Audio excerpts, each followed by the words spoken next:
Recording in progress.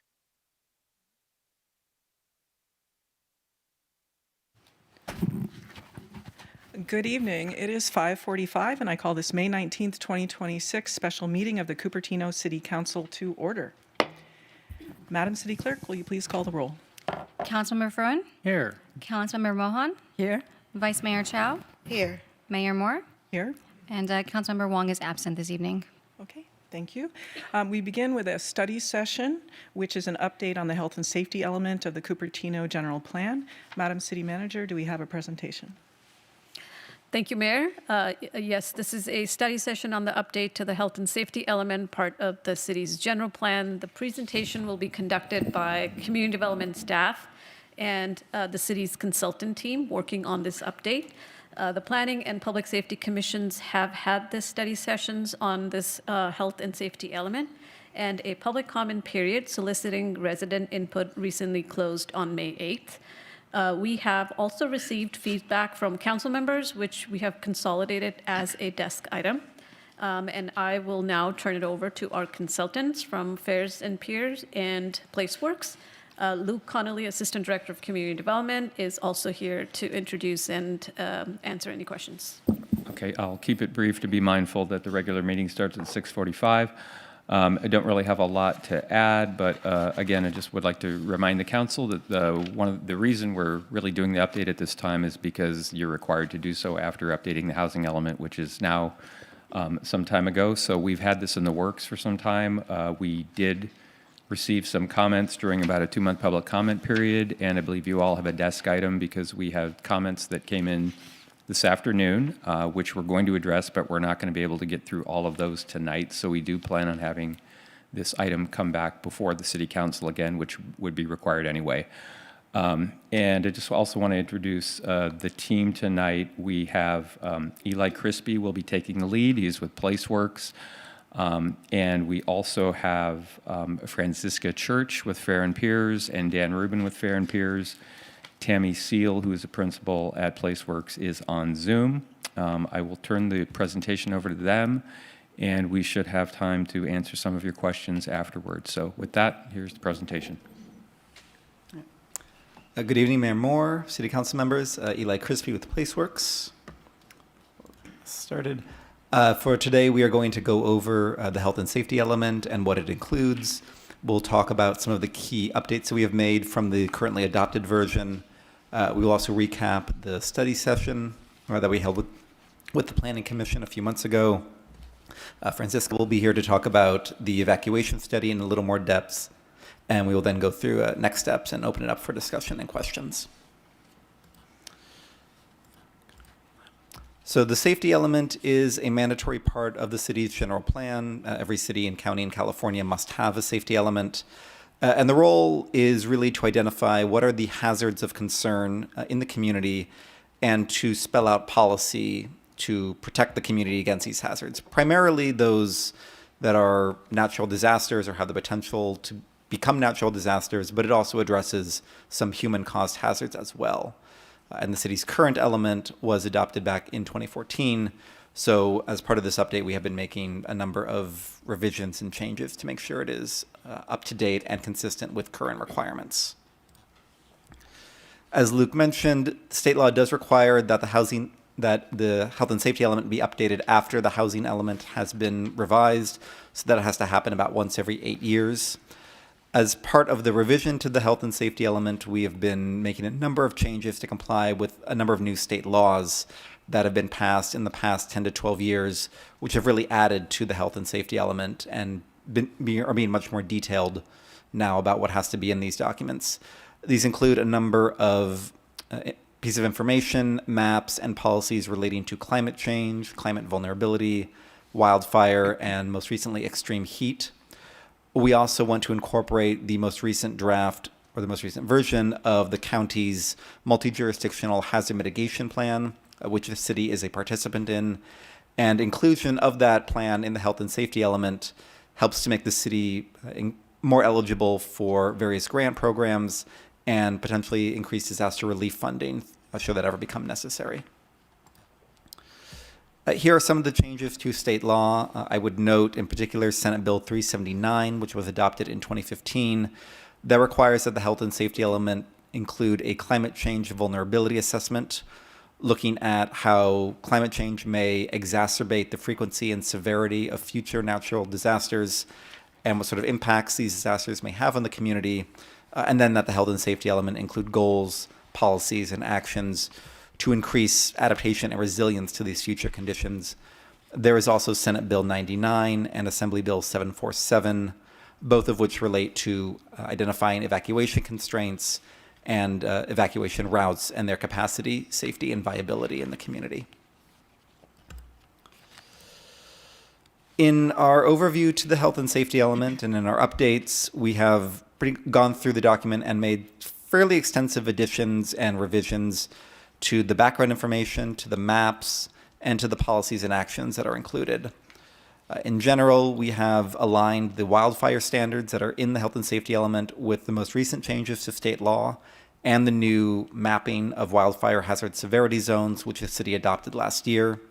There is some new information and new policies around floodplains, especially around protecting critical facilities against flooding.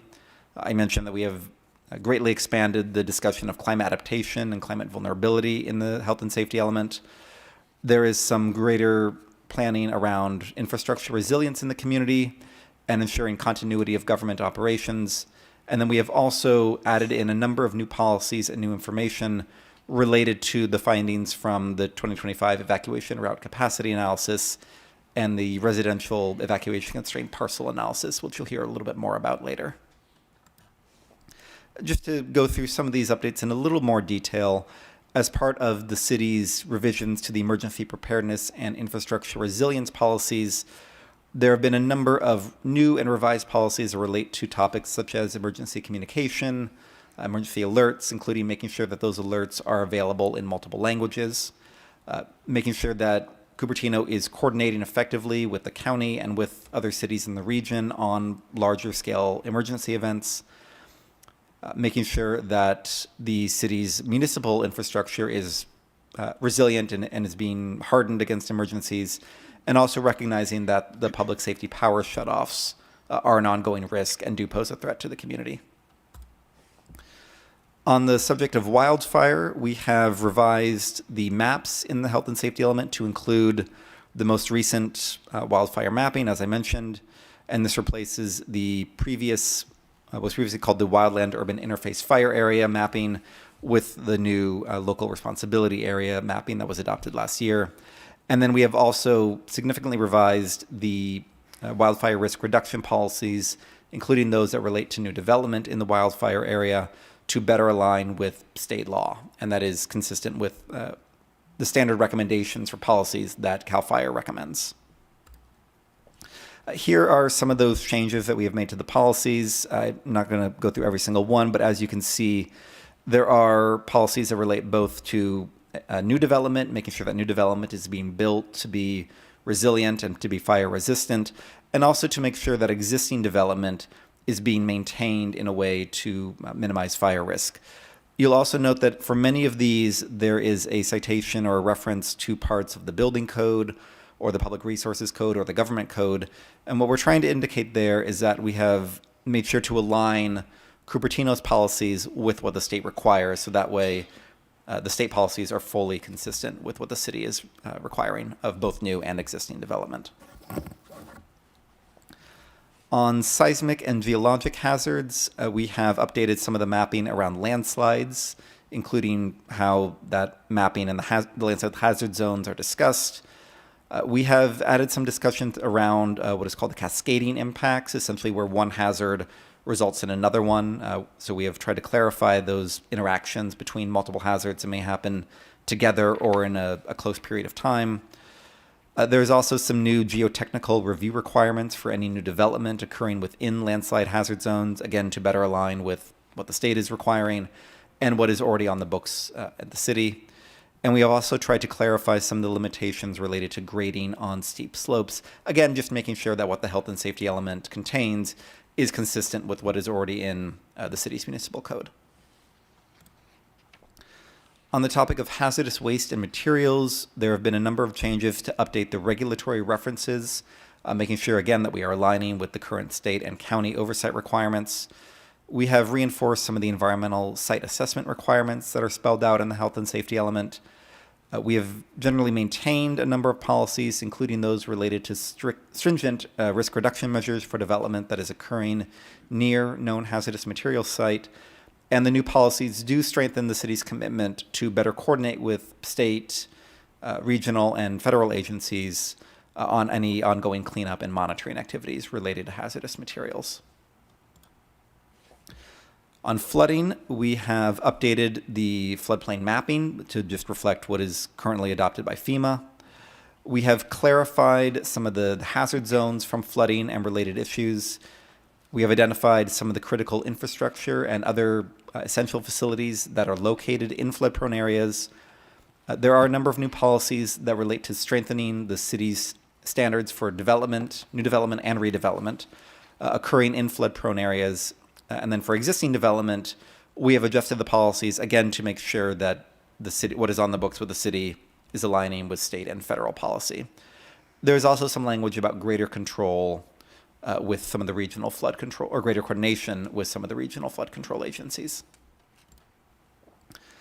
On climate change, we have integrated the results of the vulnerability assessment, again, trying to identify who and what in Cupertino is most susceptible to harm as a result of the increase in frequency and severity of natural hazards as a result of climate change. The primary hazards of concern related to climate change are flooding, extreme heat, and wildfire in Cupertino, although most of the hazards that are identified in the health and safety element do relate to climate change to one degree or another. And then there have been a number of adaptation and resilience strategies, again, meant to sort of counteract this increase in risk and make sure that the city is protected not only against what has been the historic and what is the current hazardous conditions, but that the city is protected against what is projected to occur in future years and decades. This includes a lot of language related to emergency preparedness, community outreach and education, and support for those who simply need the greatest assistance or who are likely to face the greatest potential for harm as a result of climate change. Going a little more in depth about some of the development standards, we have revised some of the language to be clear, partially based on Planning Commission feedback about whether requirements around development standards are applying to new development, redevelopment, or both, again, consistent with what the state is doing. We've tried to identify some risk reduction standards for cases where existing neighborhoods, risk reduction standards for new development that is occurring within existing neighborhoods, recognizing that many of the state's policies apply to new development and not the existing ones.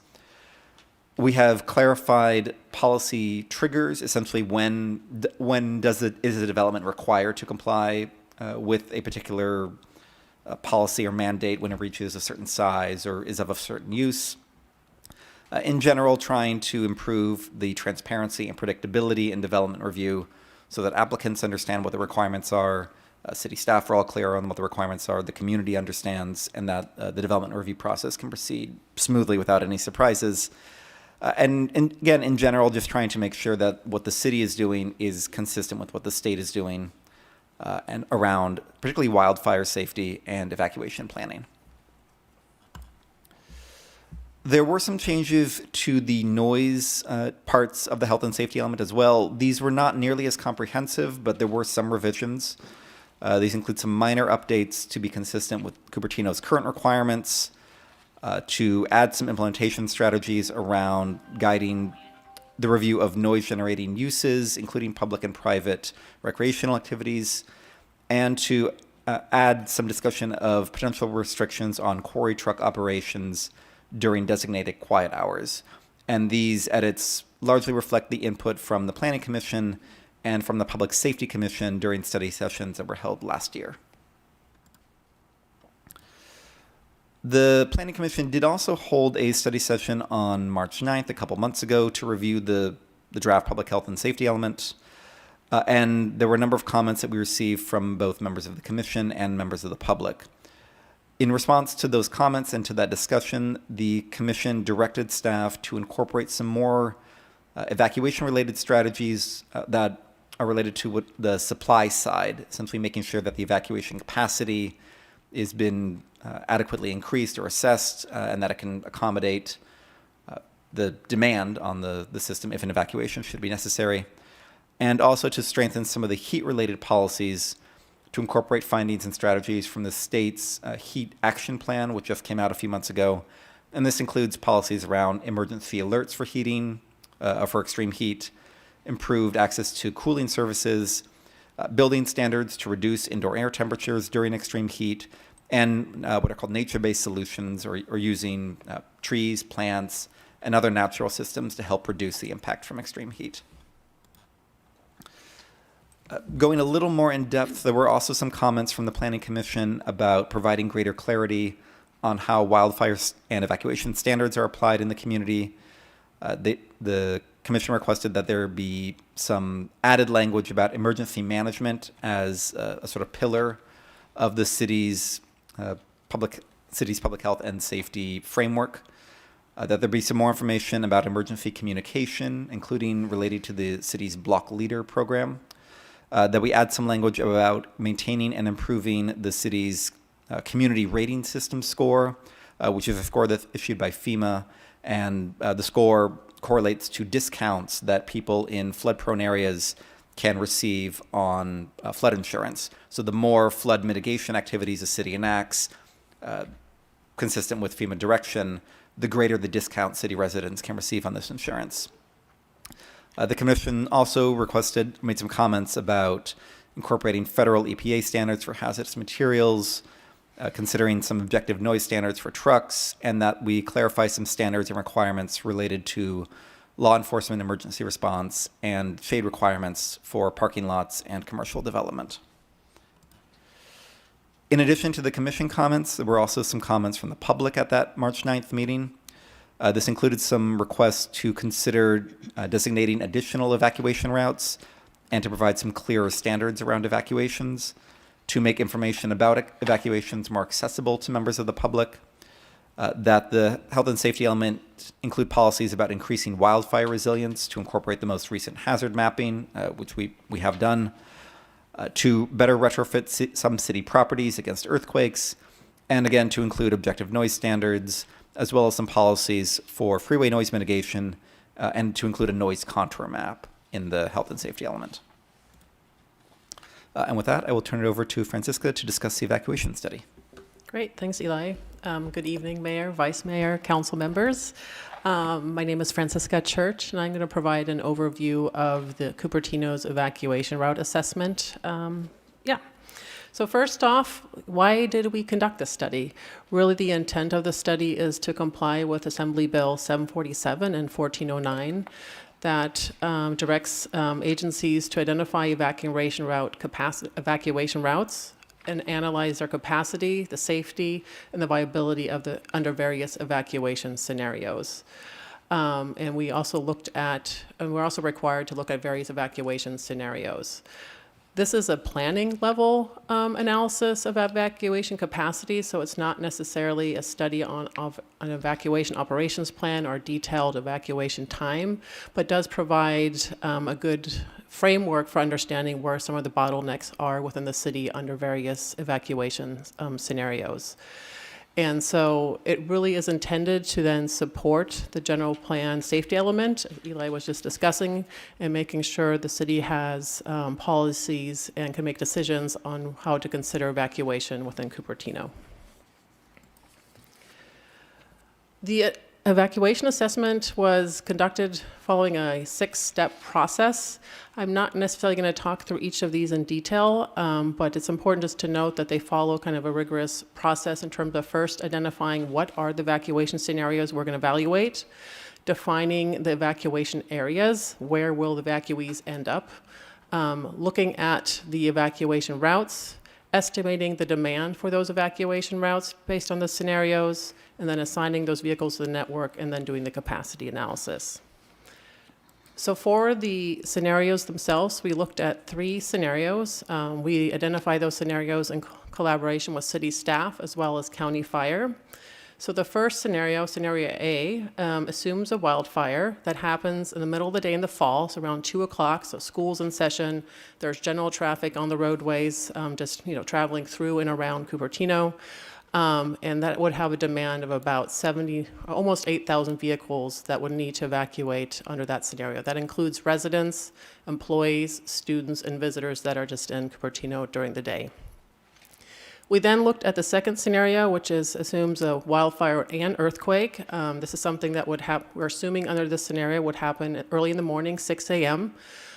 School would not be in session, but due to the earthquake, one of the roadways would be obstructed. In this case, McClellan would be closed near the clubhouse lane, kind of on the eastern edge, and kind of preventing access from the to 87 or 85 in the main routes. This has a higher evacuation demand just because most people are at home at 6 in the morning, right? Most people are still at home, but you don't have as many employees or visitors in the city. So it's primarily residents and some employees that are in the city at 6 a.m. Both scenarios A and B, we evaluated quantitatively, and then we looked at scenario C at a qualitative basis, which is built on scenario A, the first one, but then assumes that there's access restrictions on Stevens Creek at 87, including the southbound ramps to 87.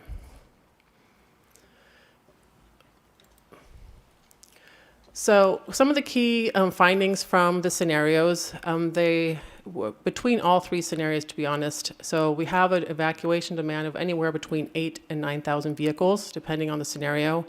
Generally speaking, the routes are relatively short. So getting from the hillsides and the high fire areas, getting over to 85 or 280 on the other side is about 2.5 miles at the longest. But nonetheless, this means short routes, means a lot of demand for those short routes. So we saw that pretty much in all scenarios, the hillside evacuation routes exceeded their 1-hour clearing capacity. So essentially what that means, you have capacity per hour, and the demand was higher than that within a given hour. So each route generally had some segments that were capacity constrained under each of the evacuation scenarios. Main bottlenecks that we really found were west of 85 and 280 as you're approaching kind of the evacuation points. The most constrained, maybe not necessarily surprising, is Foothill Boulevard, especially as you're traveling towards 280, Stevens Creek towards 85, as well as McClellan towards the center of the city. Scenario C, which was the qualitative scenario that we evaluated, probably in some ways, builds upon scenario A. And the reason we looked at scenario C instead of scenario B, even though the vehicle demand is only 8,000 versus the close to the 9,000 for scenario B, is that there's more traffic on the roadway, general traffic on the roadway in the middle of the day. And so scenario A was actually the more constrained scenario.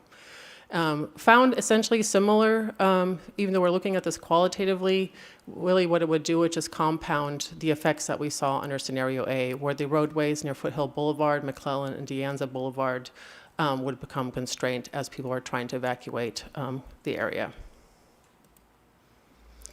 So what does this really mean for the city? In many ways, this sets a great foundation. The city already has a unified multi-jurisdiction emergency coordination, already has battery backup for their traffic signal, so should the power go out, that the signals are still operating, and already has established emergency communication protocols. This provides then a framework for the city to think about policies for implementation relative to supply side, demand side, and information side strategies.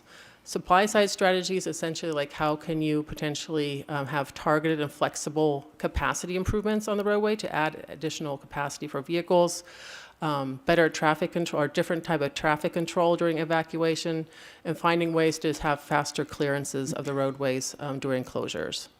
Demand side strategies are actually also really important. This can be carpooling or vehicle reduction strategies. Our analysis generally assumed a household that had 2 or more vehicles would take both vehicles and drive them, try to evacuate. And so if you have scenarios where household could pledge potentially to take 1 of their vehicles versus 2, you can substantially reduce the demand for evacuation. and then also phased evacuation approaches. Demand side strategies obviously depend on cooperation and people complying with them, but nonetheless, those are strategies for consideration. Another part that is also important is the information side, so having early hazard detection, real-time traffic management, so as you're evacuating, if there's signage that can say, Foothill Boulevard is congested, continue straight and go to Dianza Boulevard. That's the quickest way to evacuate right now, having those kind of signs to help direct vehicles where to go in real time. And just overall community preparedness and advance evacuation, so community knows what to do during an evacuation scenario. What's important to note here is at the bottom of the slide, like evacuation outcomes really depend on coordination, operations, and behavior. There's a lot of different dynamic pieces that play together, but it's important. And roadway widening alone really will not solve evacuation capacity constraints, though they are certainly a part of the discussion. I'll hand it back to Eli. Thank you, Francisca. And I will also reiterate that the supply side, demand side, and information side recommendations in the evacuation study have largely been reflected in the updated policies around evacuation that are included in the health and safety element. So following the public review period, which as you heard, public comment period recently closed, and we are now conducting these study sessions. Following this, we will incorporate the feedback received tonight and from any other meetings into a revised version of the health and safety element. We are required under state law to submit the health and safety element to state agencies, including CAL FIRE. They have a mandatory 90-day review period that must occur prior to any adoption hearings. At that time, around that time, we'll also be conducting the environmental review as mandated by the California Environmental Quality Act. And ultimately, the health and safety element will be brought back to the Planning Commission and the City Council for public hearings, which we are currently anticipating will take place in the fall. So the recommended action for you all tonight is to receive the presentation and provide input on the public draft of the health and safety element. And that does conclude our presentation. Thank you for your time, and we'd be happy to answer any questions. Thank you, Eli and Francisca. Is that Francisca or Francesca? You had it right, Francisca. Francisca. Thank you. Okay. Thank you. So I would like to get a little bit of suggestion from staff about how to manage. We have a short amount of time, and when I look at the desk items,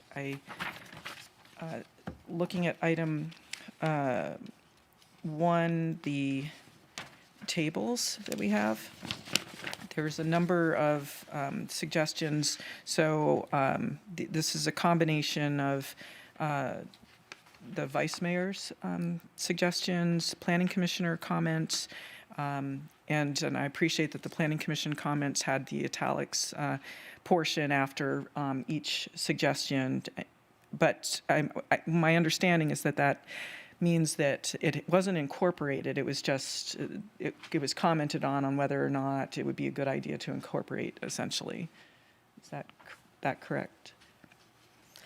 I would like Luke to confirm the Planning Commission comments are incorporated or not into this update today. And I could rely on Eli a little bit too, but I believe most of them have been. So in the cases where they were feasible to incorporate, they have been, I think as Eli noted going through that, many of the comments we were going through have been incorporated into this draft. Okay, so it's, I can't tell when I'm looking at the staff report which ones did get incorporated or not. So that was something I'd need a little bit of clarification on. Okay, and I think we could do that. And at the outset, I said, I know we had a lot of comments this afternoon, which we'll need a little bit of time to go through those as well. And I think getting another look from the council would probably be helpful, because I know one of the things on the next steps is, and correct me if I'm wrong, but I believe when this goes to CAL FIRE, it's similar to HCD's review of a housing element, though not quite as formal, but it is a 90-day period. And once blessed by CAL FIRE, if we were to then say change things related to evacuation or fire hazard, we would essentially be having to go back to them to let them know there were changes. So I think before we submit anything to CAL FIRE, we'd want to feel comfortable that the council is fine with the draft we have, so we wouldn't be going through multiple iterations with CAL FIRE. Okay, so my hope is that this, that we would be providing our input and that it would come back kind of like the TBD items, where for each you will let us know if this is, if you think it's feasible or not feasible. If we're making too specific of a suggestion, perhaps on evacuation route objective standards, for instance, because I think that could be one that it could be difficult to implement. So how would you like us to proceed?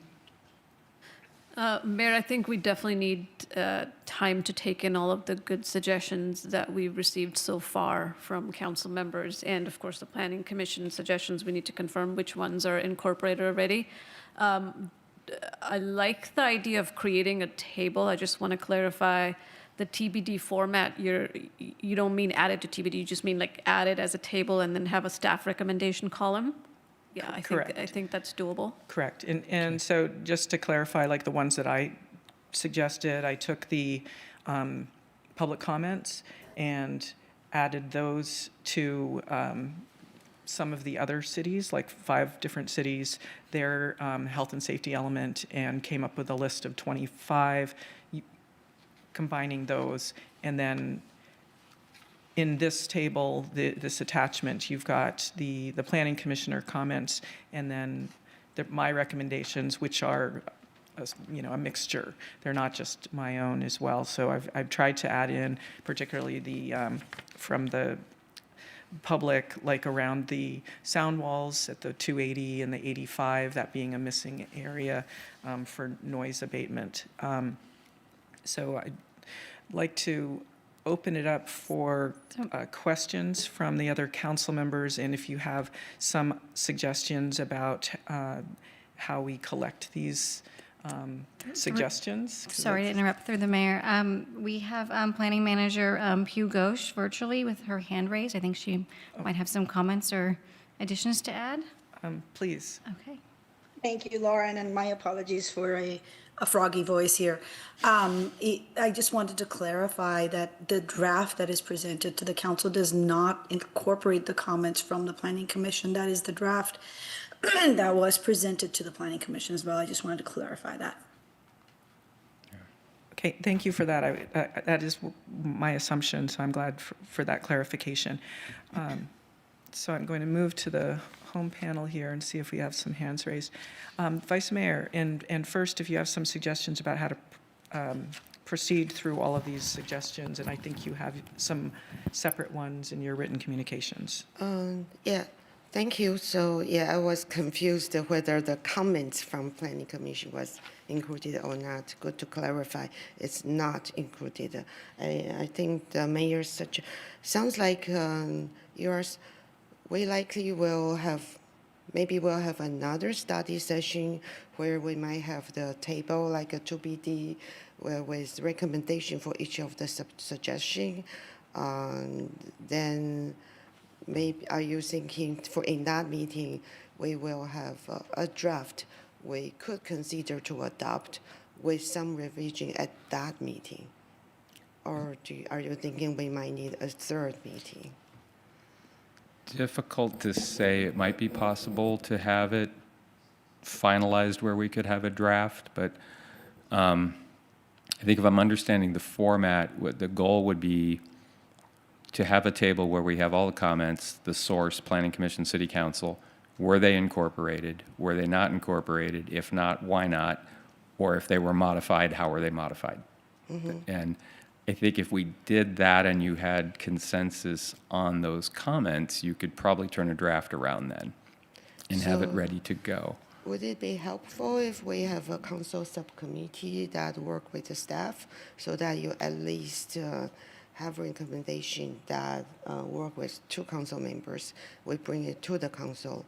Then maybe in the second meeting, we might have a version that have mostly approved, probably with minor revisions at that second meeting. Yeah, I don't know. I think 2 meetings for sure. I don't see why we couldn't have a finished draft. So, okay.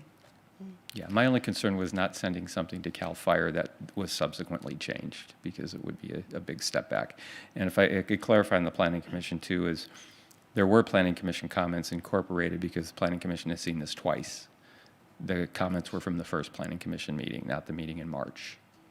So the ones listed in the staff report and in that presentation are the ones who have not been integrated, I assume? They're not called out. They would have been from the earlier meeting in 2025 when it went to Planning Commission and Public So Safety Commission. I'm saying those that's already integrated, likely it's Yeah. already in there, so they are not called out in the staff report. Correct. Or in the presentation, The right? future draft would need to incorporate the Planning Commission comments from March and indicate whether they were incorporated.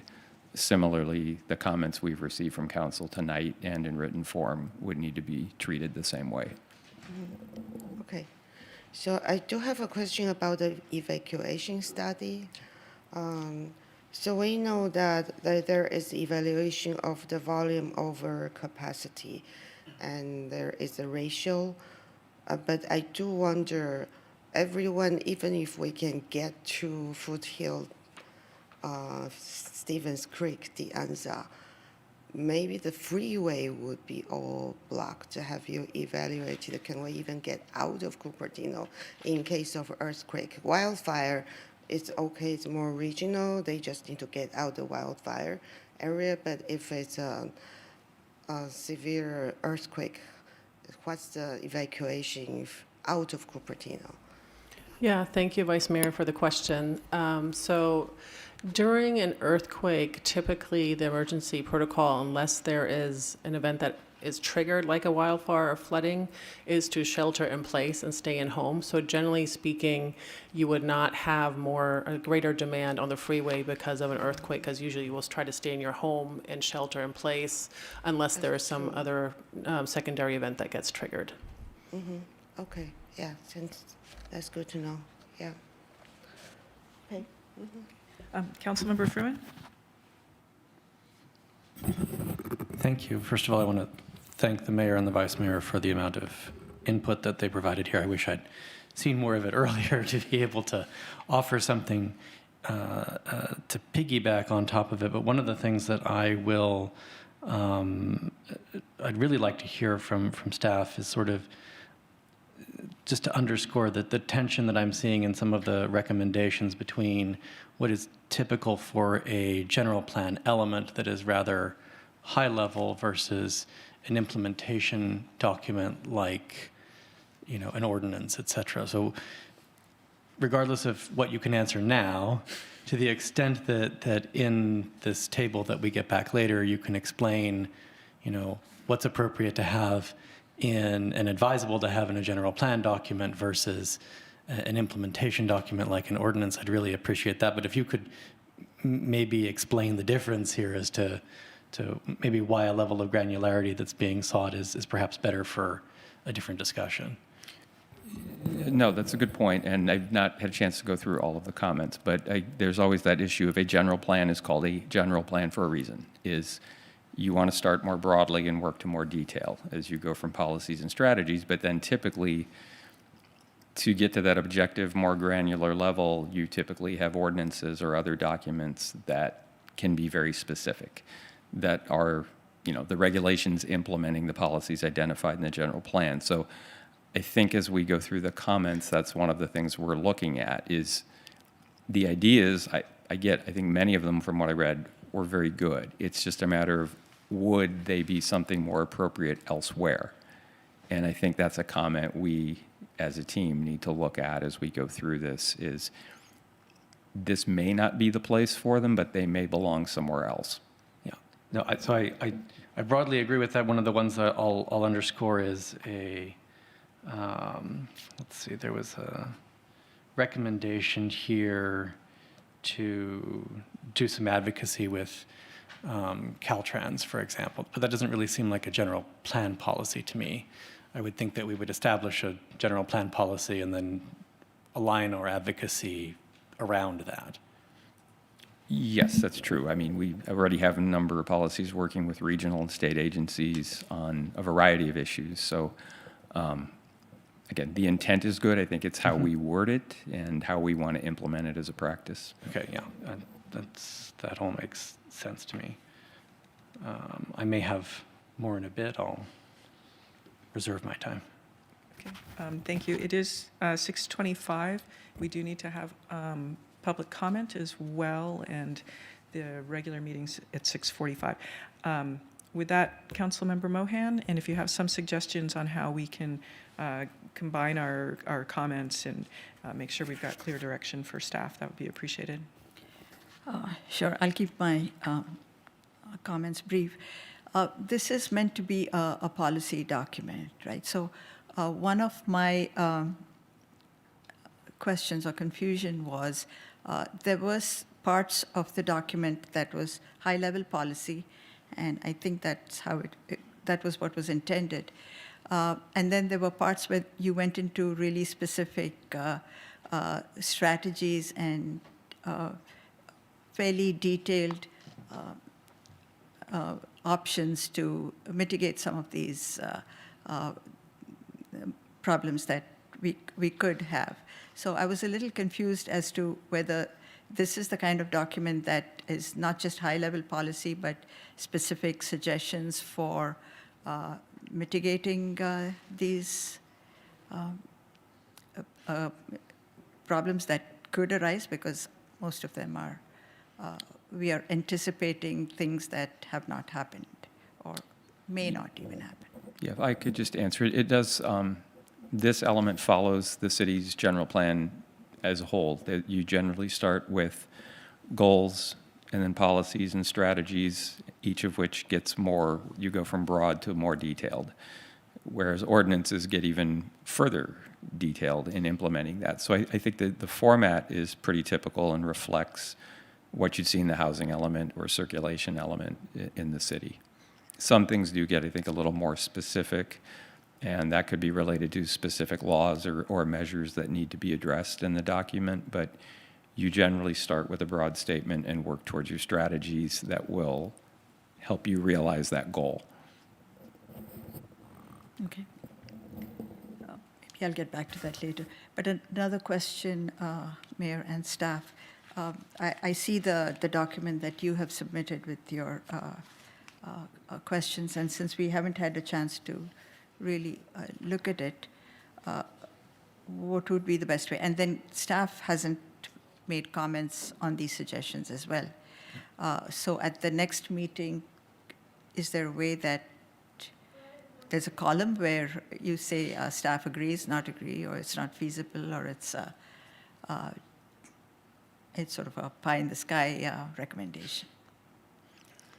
That would help. Yeah, council member, that's exactly what I was clarifying earlier, is I think the format that could work is we'll take all of these recommendations, create a table out of it, and then just like the TBD was used as an example. So when I bring the TBD back, there is the TBD language. Next to it is a column that says staff recommendation. So we'll include a similar column that will kind of give you what our analysis of these recommendations are and what our from our staff, from our technical perspective, what the recommendation is. And if they were already included in the health and safety element, we'll include that language under that column as well. Okay, and that will give us a chance to spend some more time on these recommendations. Thank you. Quick question for the manager. Is there a way that if the other council members or even we want to add a little bit more to it, can we have like a Friday deadline where we can still add? I was going to suggest that. I just want to make sure that works for our team. If Friday is the deadline for any council comments that any of you would like to send to staff, would that work in terms of timeline for? Friday's fine, yes. Yeah, okay. I think that's a good idea. Yeah.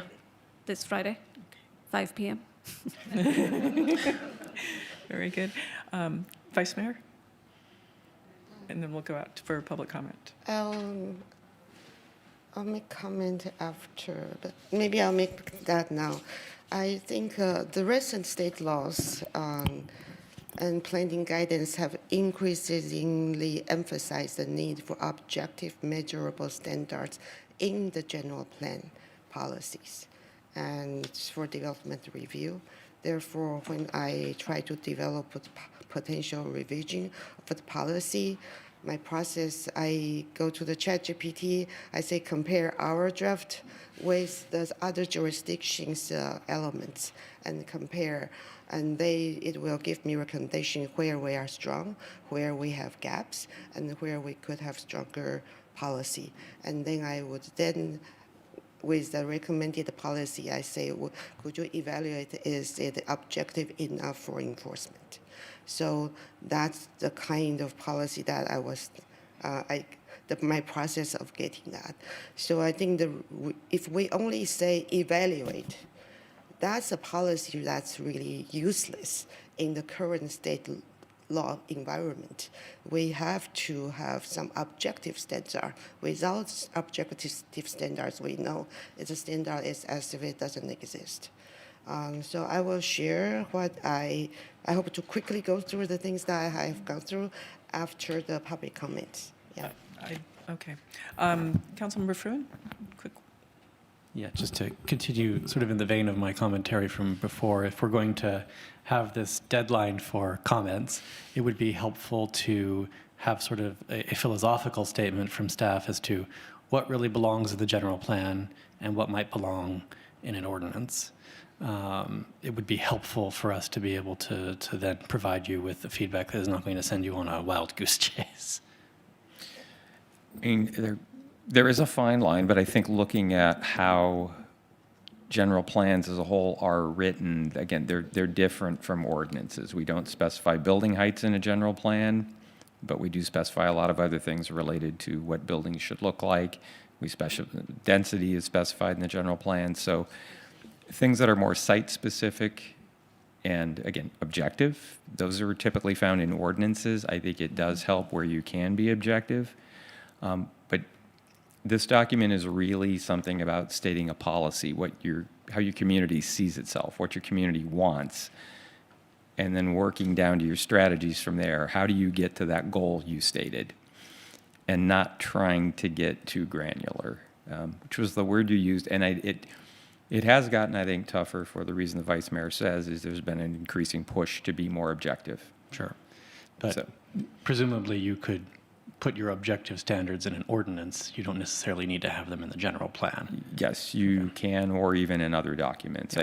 I think you do want to be mindful of it's a general plan and always kind of pulling back with what is it you're trying to achieve is kind of the overarching thing, and then there's usually a way to write that. Yeah, I just want to make sure that we're using the right vehicle. I'm certainly sensitive to what the vice mayor is saying. I think we all are. But right. if we make the general plan so inflexible that we can't fix it if we need to, and you've got to go back through this process of getting a state blessing on it, that seems like its own problem. If you have concerns about noise, a decibel level should be in your ordinance, not necessarily in your general plan. Yeah. Okay.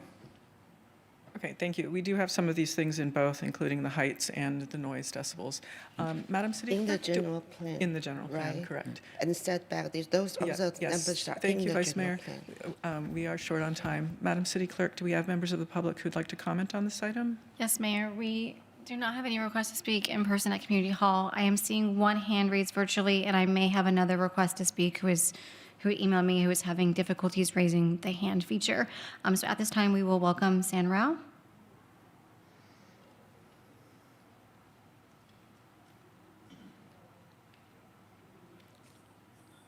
Good evening, Mayor Moore and council members. I'm a planning commissioner and was the chair in 2025 that led the first hearing on the planning commission on this draft health and safety element, speaking on behalf of myself only as a Cupertino resident.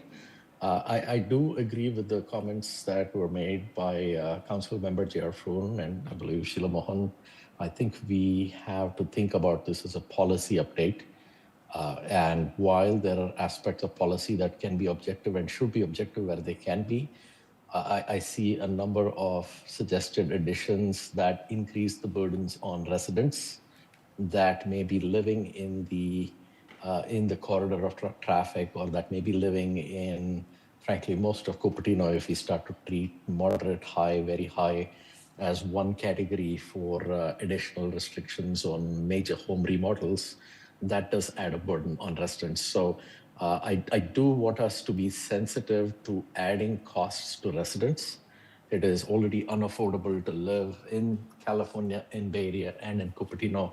And when we add costs, it makes it further unaffordable. So I urge you to really think about how your suggested policy changes may add a cost of living burden onto residents. Further, I would also urge you to look at the cost you add to commercial developments, because that translates directly into the cost of housing or the cost of rentals, and that is eventually a burden on future residents. And so what I see sorely missing in this is interagency policy that encourages and requires the city to work with the county and with the quarry to periodically interlock on the status of fire management and brush management, and to do that not only with the county and the quarry, but also other agencies like Union Pacific Railroads, where the rail track runs through the city. What I see is our biggest risk is the hillside, the quarry, and the railroad. And while we are over-regulating and adding burdens to new construction and major home remodels and restaurants in truck corridors, we are doing absolutely nothing about policy to engage with the county and all of these other agencies. So I urge you to really take a step back, have another hearing if you must, to think about what can be the priority here. The biggest risk is the hills around us. And if we can have policy that requires a 2x2, I've suggested this before, maybe the city starts a 2x2 with the county so that you have the ability to interlock locally, to invite them locally, to have the members of the public engage with them locally, because when the public gives the county feedback, there is no responsiveness to residents of Cupertino. So I urge you to really think about what you can do here. Also think about pickleball noise. That was discussed, but not covered. Thank you, in the Stan. That is policy. your time. Okay. Jennifer Griffin has emailed that she's having difficulties raising her hand virtually, so I'm going to ask her if she would like to speak. Jennifer, are you there?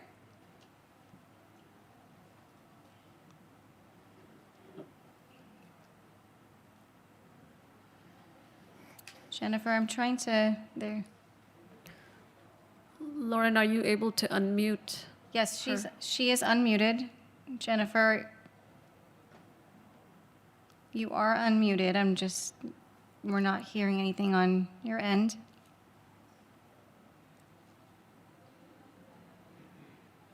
So Jennifer, Can you hear me? Oh, we can hear you now, and just Yes. Okay. Yeah. So anyway, thank you so much.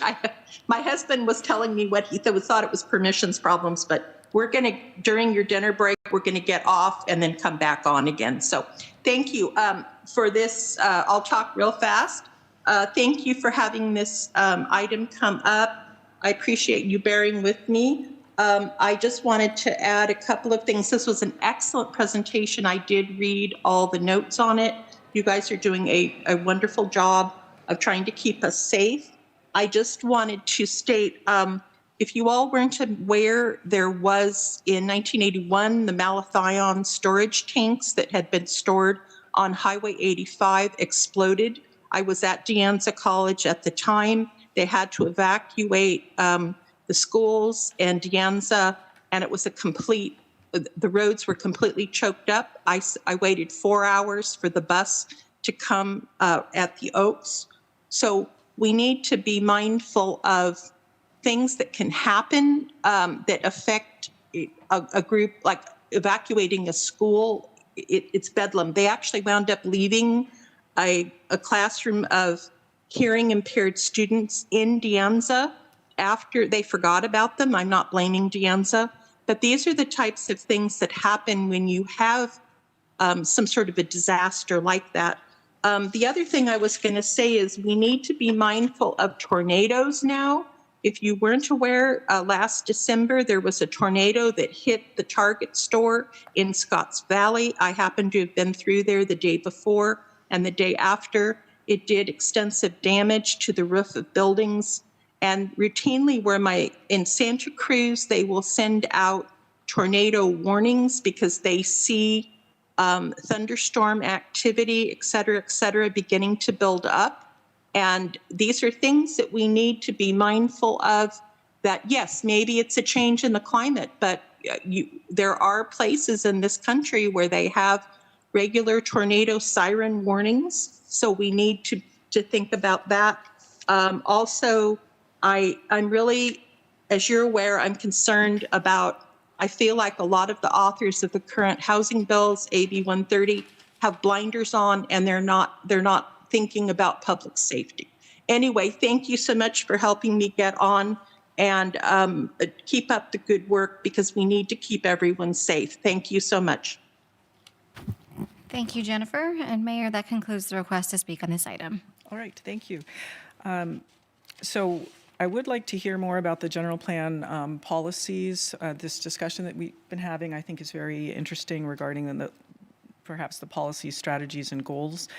I would, due to the shortness of time, move that we direct staff to clarify the general plan policies.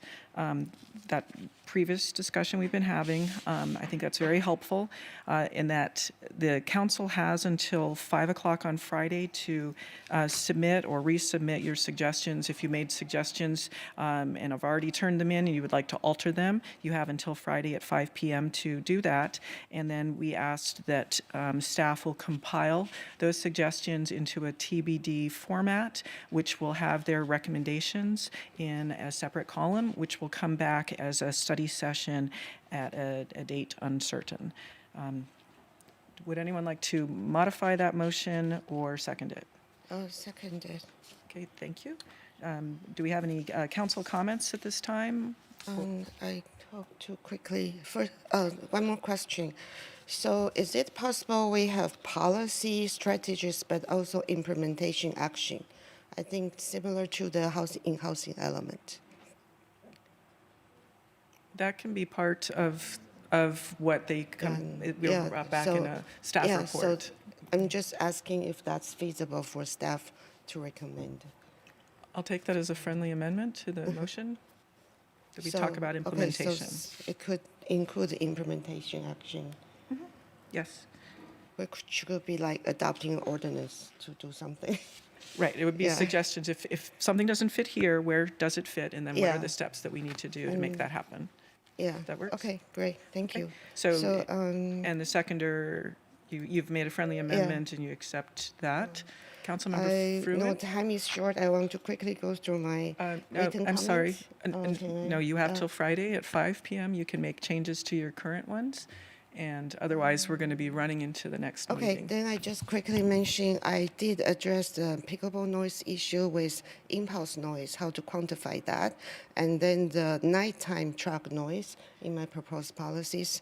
And then there are hopefully requiring evacuation study for development project, which is not currently required in the draft. So please check the 3 written communication I have submitted. Thank you. Thank you. Councilmember Fruin? Sure. Just with regard to the recommendation that would be brought back to us, I would hope that usually staff do this, but I would like to see some fulsome reasoning as to why the recommendation is being made, just so that it's clear for our discussion. That sounds reasonable. At this time, are we ready to call the question? Okay, looks like it. Madam City Clerk, will you please set the voting lights for us?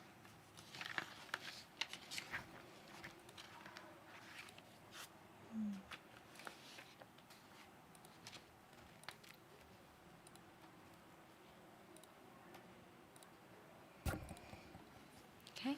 Okay, thank you. Please vote. The motion carries with Wong absent. All right, thank you. And we have about half a minute before our regular meeting starts. So with that, this special meeting is adjourned.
Good evening. It is 6:46, and I call this May 19th, 2026 regular meeting of the Cupertino City Council to order. If you're able to stand, please do so for the Pledge of Allegiance. I pledge allegiance to the flag of the United States of America and to the republic for which it stands, one nation, under God, indivisible, with liberty and justice for all. Madam City Clerk, will you please call the roll? Councilmember Fruin. Here. Councilmember Mohan. Here. Vice Mayor Chow. Here. Mayor Moore. Present. And Councilmember Wong is absent this evening. All right, thank you. Madam City Attorney, do we have any closed session report? We do. We have a report out from the closed session we had. I'm sorry, would you remind me of the date of that closed session? May 11th at 8 p.m. May 11th. And the item was heard, but no reportable action was taken. Thank you. All right, thank you very much. Madam, okay, next we'll begin with one ceremonial item, recognizing the Public Works Department in conjunction with Public Works Week. And I wanted to say a couple of comments on this. The 66th Annual National Public Works Week, sponsored by the American Public Works Association, focuses on public works being rooted in service, powered by community. Public works professionals focus on infrastructure, facilities, and services that are of vital importance to the sustainable and resilient communities and to public health, high quality of life, and well-being of people of California. Everywhere we look in Cupertino, we see the great work of our Public Works Department, from our beautiful parks, our orderly and beautiful boulevards, our environmentally responsible programs, energy efficient lighting. Everywhere you look in the city, you see the work of our Public Works Department out taking care of our built environment every day.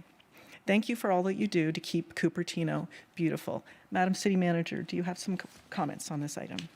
Thank you, Mayor. I do. Public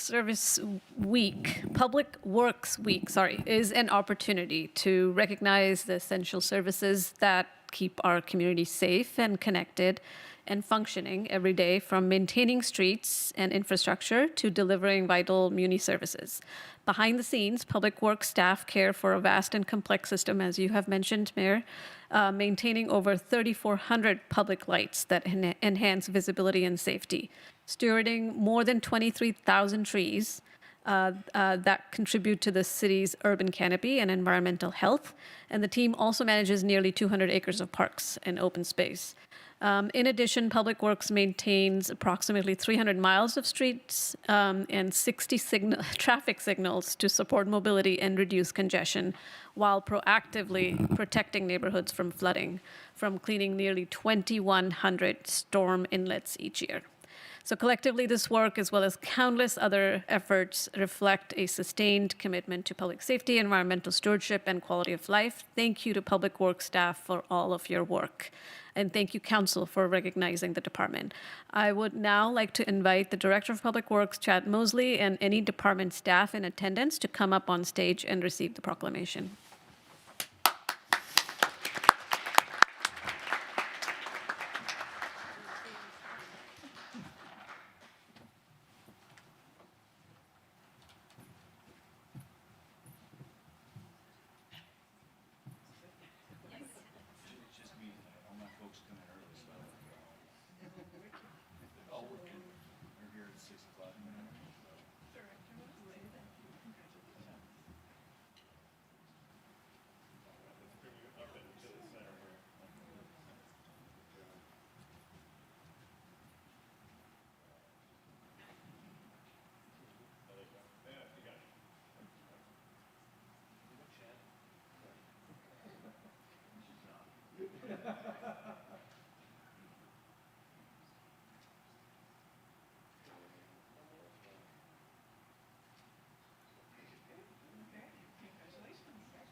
Our next ceremonial item is the recognition of Asian American Pacific Islander Month. Tonight, the City of Cupertino is proud to recognize May as Asian American and Pacific Islander Heritage Month. Our sister and friendship city relationships reflect who we are as a community.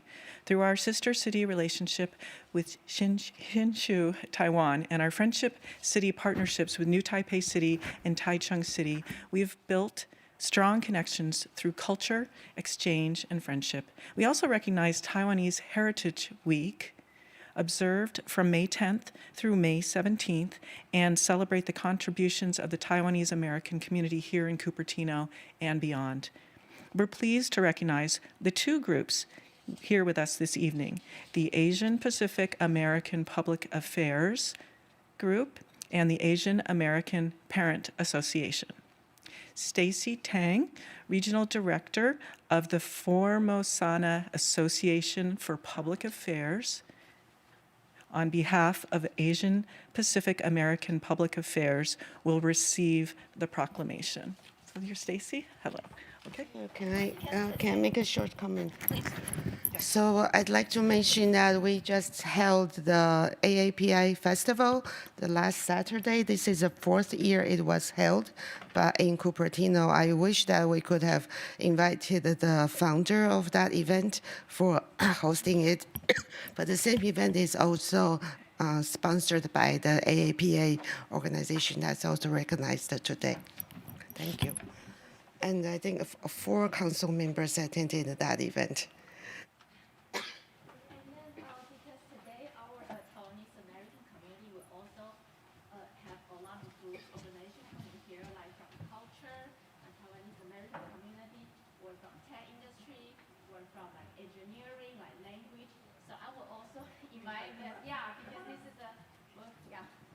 That constitute the reach the community and then to Kubernetes. There are 2. Thank you. Yes, so we're doing, this is AAPA first. So I think we're. Okay, so we have a second. I think we. So we have AAPA first. And then we have a second. Oh, yeah, so it's APA. Oh, that's all the APA.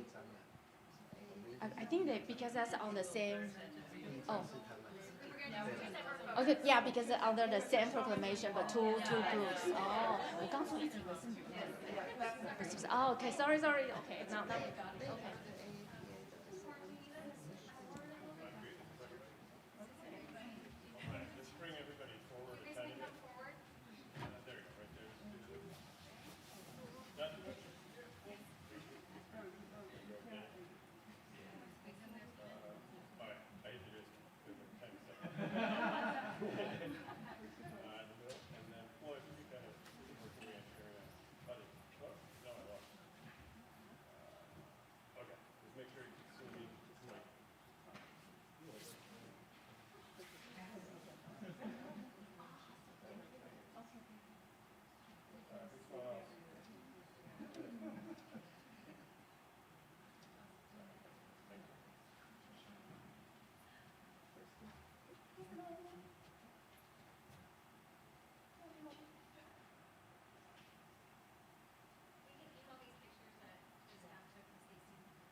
So this is Betty Yang, member of Asian American Parent Association, AAPA, will receive the next proclamation.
All right. Thank you all for coming.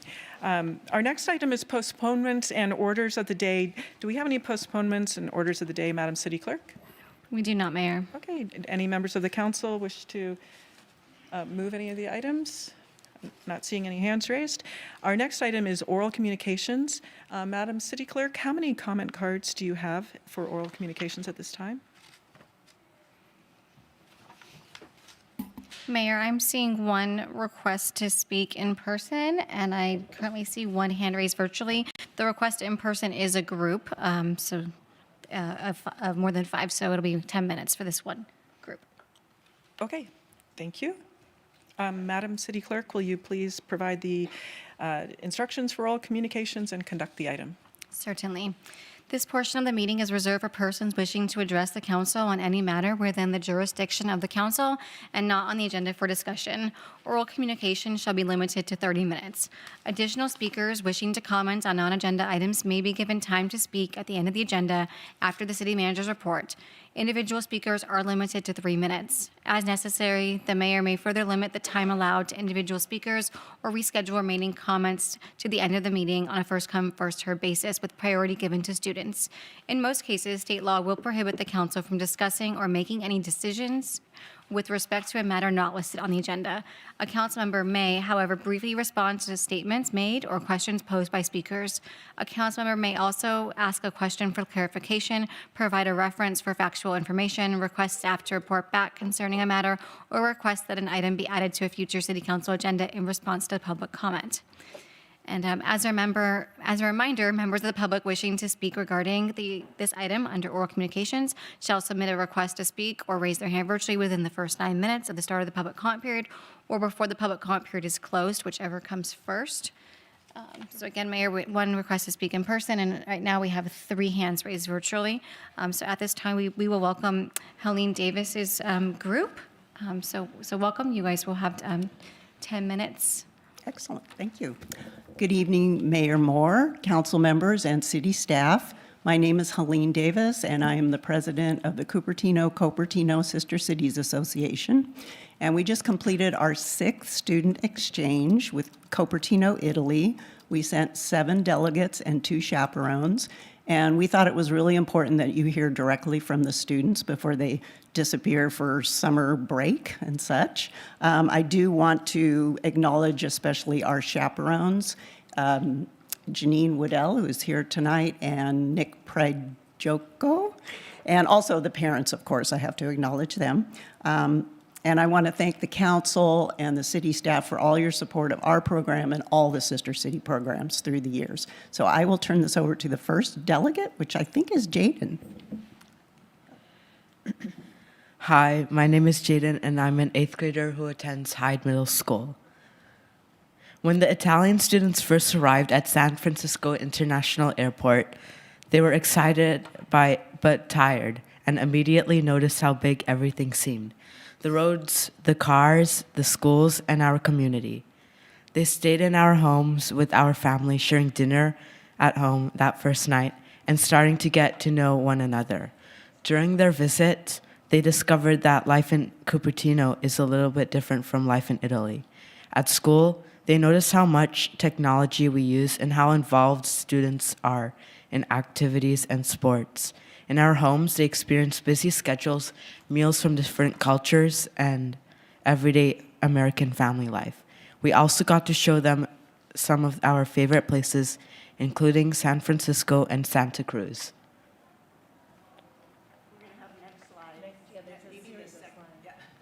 Video, next slide. Each speaker will have a slide. That's Jaden's. Okay, so the next slide. Now next slide. Next slide. Hello, everyone. My name is Udav, and I'm in the 7th grade at Miller Middle School. After a brief flight delay, we arrived in Cupertino right at dinner time, which is around 9 p.m. in Italy. When we got there, we were greeted by our Italian friends and their families with a warm welcome and dinner at home. Everyone was really nice and excited to meet us, which made us feel comfortable right away. Our first impressions of Cupertino were really interesting. The pace of life felt much slower than what we're used to. It also felt more rural, with lots of open fields around the town, but also very small, tight streets in the center. We spent time at school and with our families, learning a lot about the culture. The school gave us a presentation that included Italian dance and music specifically from the Cupertino region, Puglia. We exchanged gifts with the mayor of Cupertino and the school officials and ate homemade regional food made by the families. Next slide. And speaking of food, the food was one of the best parts of our trip. Hi, my name is Sitara Siva, and I'm in the 7th grade at Hyde Middle School. While we were in Italy, we ate fresh homemade dishes made by the Italian moms. A lot of the food, ironically, included some variation of bread, tomato sauce, and cheese. Lots of cheese, including ricotta and mozzarella. We also had a lot of gelato. The chocolate they had was always dark chocolate, and everything seemed less artificial. Sometimes the best place to stop for gelato was at a bar, which was more like a cafe where people get coffee, snacks, and desserts. At the school, we had a chance to learn how to form our own oricette as one of the activities at the school. And we got the chance to visit a bakery and make our own pasticciotto, a local custard-filled dessert. The food helped us experience real Italian culture and family life in a really fun way. Hi, my name is Anshika Daga, and I am in 7th grade at Lawson. Next slide video. I truly loved enjoying hanging out with my host family. I loved hanging out with every single family member as well as the dog, Ray. I love being able to spend every single day with my host student, Sophia, from being able to get ready for activities together to eating meals together. Every single day in Cupertino is memorable. I love being able to cook with the grandma and playing with the dog, but I think the moment I will forever cherish and keep in my heart is how every single night, no matter whether it was 9 p.m. or 2 a.m., they would always watch movies and play games with me and include me in everything, which made me feel so loved as if they were my second family. I love learning everything in Cupertino, from how to cook your pasta and how to greet each other with kisses. But something I never thought would happen is that I learned how much I would miss the family, and every day I look back on the exchange program and truly miss everyone. Next slide. While we were in Italy, we had the chance to visit San Giuseppe School of Cupertino, which was really different from our schools. First, we noticed that the school was a single building, which was interesting because we could access classrooms from internal hallways. I also noticed that it was a K through 8 school, which I was familiar with because I attended McAuliffe, which is K through 8. The time they spent in class, which was much less. The school was dismissed at 1:30. The school bell was different and sounded old style, and the students presented Italian culture that was really interesting and exciting to watch. We got to read books to the younger students about San Francisco that were about cable cars and the seals on Pier 39. The schedule and subjects were a little different too. They relaxed the schedule while we were there so that students got to spend time meeting a lot of students and attending presentations. The classroom setup was more traditional, with desks facing the teacher. We were able to watch and participate in group activities. The best part was definitely the students. They were super nice and friendly and kind, and they made us feel welcome right away. Hi, good evening. My name is Maya May, and I'm a 7th grader at Lawson Middle School. We experienced memorable places in Italy. What I liked best were the little matching huts in El Barabello, where we walked through its streets' famous Trulli houses. We visited Otranto, a beautiful coastal town with historic streets and the amazing view of the Adriatic Sea. It was incredible to see the 11th century cathedral and its stunning mosaic floor. What impressed me most was the cave tour in Grotte di Castellana, where we saw massive underground caves. The tour guide stopped every couple minutes to show something truly fascinating, like how the stalagmites and stalactites form a bull-like creature. We also visited a historic tower in Santa Caterina overlooking the coastline, where we had a panini picnic. We also had one evening in Lecce, the largest city in the region with a small coliseum of its own and unique architecture. We even had sushi. In Lecce, we did a scavenger hunt where we had to find certain places and take pictures with our mini group. In short, surrounding areas of Cupertino were very cool and each had their own traits. All the places we visited were very endearing and I would love to go there again. Hi, my name is Melina Mai, and I'm an 8th grader at Kennedy Middle School. I am now going to talk about speaking the language in Italy. While the Italian students from Cupertino could speak quite a bit of English, most Cupertino, California students did not know much Italian. With the help of digital translators, human translators, and the universal thumbs up sign, in addition to the traditional Italian hand gestures like this, we successfully broke the language and made communication not only possible, but sometimes entertaining. Hi, I'm Janine Waddell. I'm a member of the Cupertino Sister Cities Association, and I was lucky enough to be a chaperone on the trip. I would just like to say a final thank you to the City of Cupertino for supporting this program, along with Cupertino, Italy, St. Joseph's School here in Cupertino, and San Giuseppe School in Cupertino, also with the Cupertino Union School District, and the Cupertino Sister City Association, of course, and the families of our kids who supported the students, the Italian students while they were here and were brave enough to send their students abroad. So thank you very much.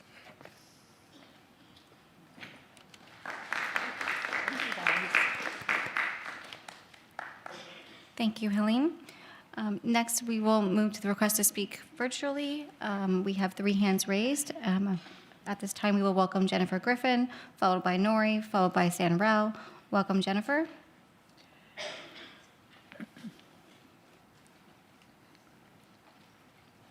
Jennifer. Can you hear me? We can hear you now.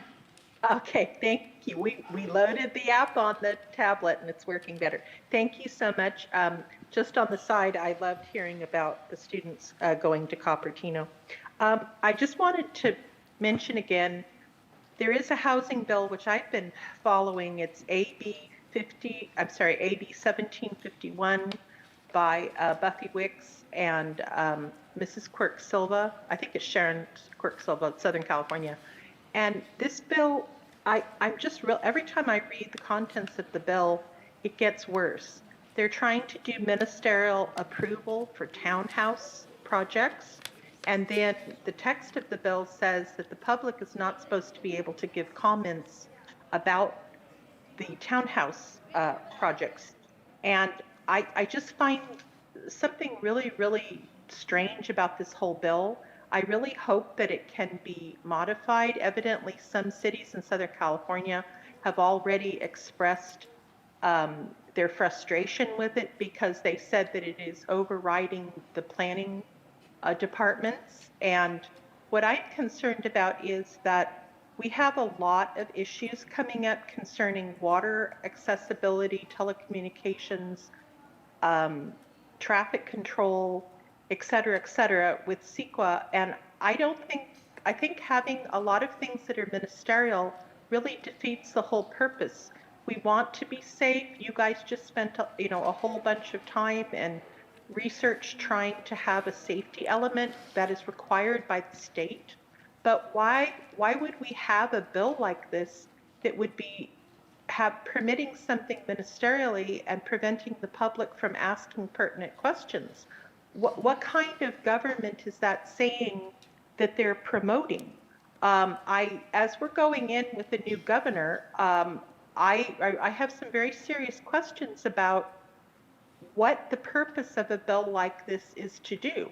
Is it supposed to expedite construction? Okay, yes, I understand that. But if you have the public having a lot of questions pertaining to CEQA environmental issues, to me, it's trying to punish the public for asking questions.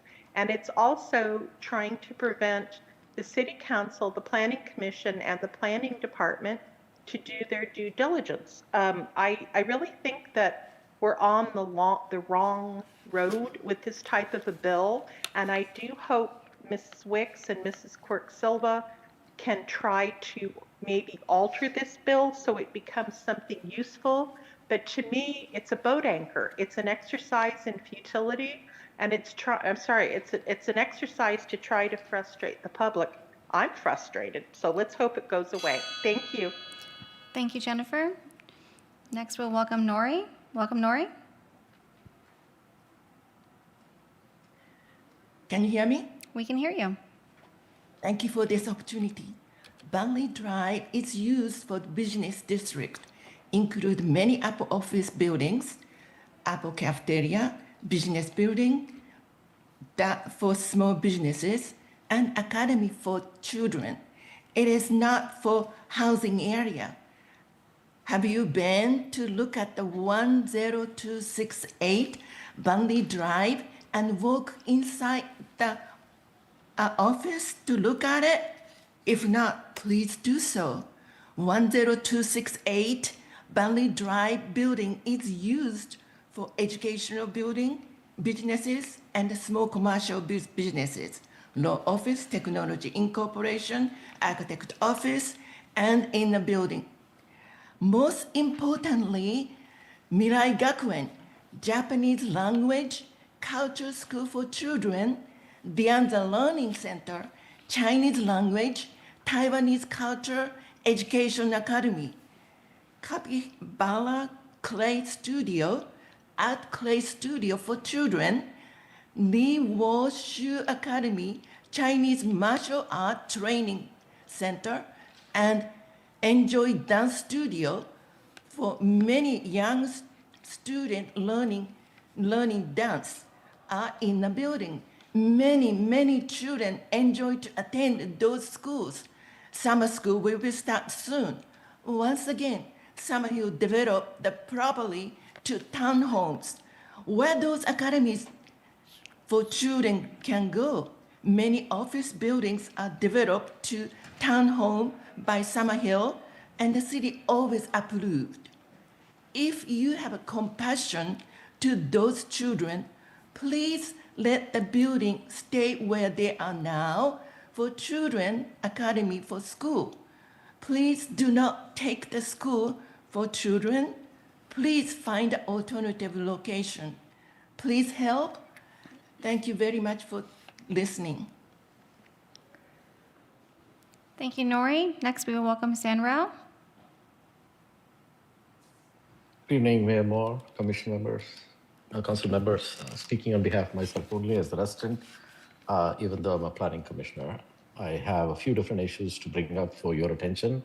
I hope you will consider agendizing and addressing these. I encourage you all to take a drive during peak hours in the morning and evening on De Anza Boulevard, on Stevens Creek and Homestead. The traffic conditions have never been worse. I have lived here 30 years. I've driven these roads for 30 years. I've worked in Cupertino for 30 years almost. And the traffic that I see has never been worse. And I urge you to drive and experience it personally. I urge you to stand at the block corners on Stevens Creek in the evenings between 5:30 and 6, or 5 and 6, and experience it, particularly Tuesday to Thursday. The conditions have gotten considerably worse than what it was even 2 years ago. And this is not the time to be exposing our bicyclists to the smoke of these vehicles. That pollution is unhealthy. I encourage you to look at off main corridor bike lanes and to look at ways to accommodate our multimodal traffic without putting our bicyclists in the midst of that kind of smoke and without putting barriers to the free flow of our automotive traffic. So I urge you to agendize and bring back the fourth lane on De Anza that was taken out. That lane really needs to be restored, and we need to keep our traffic flowing. Secondly, I want to bring to your attention that the solar panel project on the sports center has completed, but the parking lot has not been cleared. That parking lot is always fully occupied. And right now we have paying members, the Cupertino Sports Center members, generate revenue to the city of 1.3 million a year. And we have paying members having to park by Quinlan or park by Whole Foods or at Dianza and then cross and come over to the sports center. I encourage you to have the parking lot clear. You may move it to the Quinlan parking lot and staff may park somewhere else and walk that distance. When you ask paying residents and non-residents to park somewhere else so that you do not inconvenience the Quinlan parking, what message are you sending? Are you sending a message that residents and non-residents and the members that pay insignificant amount do not matter and matter less than the occupants of Quinlan? Think about that. I hope you will clear that this was never something that was told to council that you would keep this as a storage for public works during and after this project. This was never disclosed, and please do clear that. And then finally, I want to bring to your attention that the city has not addressed the truck traffic noise. And while I have received an explanation for that, I encourage you to work with the county to bring back the conditional permit. Thank you, San. That is your time. Mayor, that concludes the request to speak under the oral communications. Thank you very much. Next, we move on to the consent item. Madam City Clerk, have any items been pulled from consent? No, Mayor. Okay. Do any council members wish to pull an item off of consent? Hearing none, do we have members of the public who would like to comment on the consent calendar? Mayor, I do not see any requests to speak in person, and I do not see any hands raised virtually. All right. Do I have a motion to move the consent calendar? I had a comment, Mayor.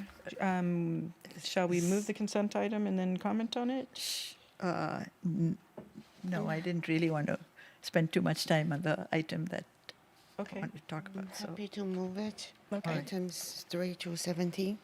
Thank you. Moore, second. And Councilmember Mohan? I just wanted to make a comment on item number 5.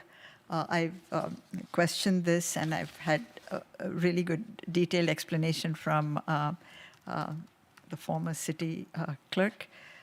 And I'm satisfied with the explanation, but I'm not satisfied with the need to have this on the agenda. So it's on the agenda.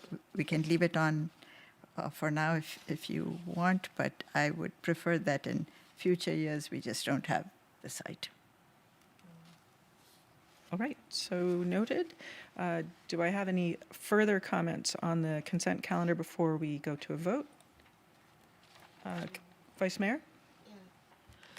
I guess I should comment on item 9 because we did receive some public comments on that.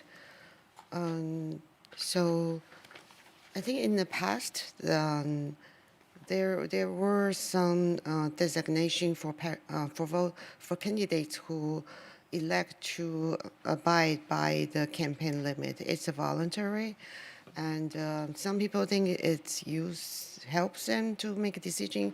Some people doesn't, but I do support the item because I think the intent is to encourage more grassroots campaigns so that the candidates spend more time going door to door and using volunteers rather than hire a professional consultant as have been done in some campaigns.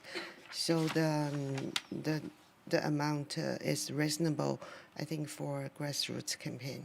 Thank you. Can I? Yes, please, Councilmember Mohan. My only response to the Vice Mayor's comment was that everyone who runs for election, these elections are adults, they can make a decision as to how much they want to spend and how much time or money they want to spend on consultants, etc. So I'm not sure we as a city need to make that decision for them, given the fact that it doesn't really carry any weight. Great. Okay, thank you. Seeing no further hands raised, and we've already gone for public comment, Madam City Clerk, will you please set the lights for a vote? Thank you.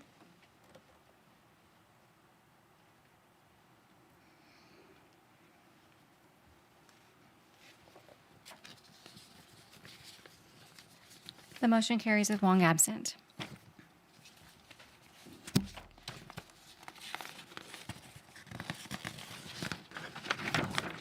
Okay. Our next item is a public hearing. It is item 18. And it is a public hearing pursuant to Government Code Section 3502.3 to receive a report on the City of Cupertino vacancies, recruitment, and retention efforts. Madam City Manager, do we have a presentation? Thank you, Mayor. Yes, tonight with this item, we're providing a report on city's vacancies, recruitment, and retention efforts in compliance with the new law, which is the AB 2561. And presenting this item tonight will be Vanessa Guerra, our Human Resources Manager, and I will turn it over to her. Hi, good evening, Madam Mayor and council members. My name is Vanessa Guerra. I'm your Human Resources Manager for the city. And as you may recall, Assembly Bill 2561 went into effect on January 1st, 2025. And the focus of this bill, Assembly Bill, is to ensure transparency, accountability in the recruitment process, and to provide human resources with an opportunity to update the council and our community of our ability to recruit and attract talent to work with our great city of Cupertino. So with that, I'm going to start the slides. Awesome, thank you.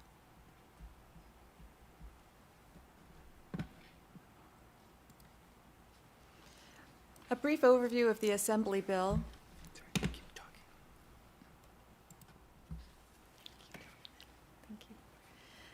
A brief overview of the Assembly Bill is that it requires us on an annual basis, all public agencies, to assess and address vacancy rates, as well as to present information on the status of vacancies and recruitment and retention efforts at least once per fiscal year, and identify any policies, procedures, or recruitment activities that may present obstacles in our hiring process. There are additional obligations that we have if our vacancy rate is in a particular bargaining unit exceeds 20%. And I'm happy to report that we do not have any vacancies exceeding that 20% mark. As a reminder, we have 2 union and bargaining units with the city, our operating engineers, or OE3, and our Cupertino Employee Association, IFPTE Local 21, or CEA. And OE3 is our maintenance classifications, which you just celebrated earlier this evening. CEA is our professional and paraprofessional technical and clerical positions here. And then we have an unrepresented group of employees, and those are our managers, our confidential positions here with the city. The next slide is just a diagram of our budgeted full-time equivalent positions. This does not include our part-time staff. Next, you'll see a graph going back 10 years, which will give you some metrics on new hires, promotions, and transfer information back to fiscal year 16-17 and inclusive of 25-26 through April the 15th of 2026.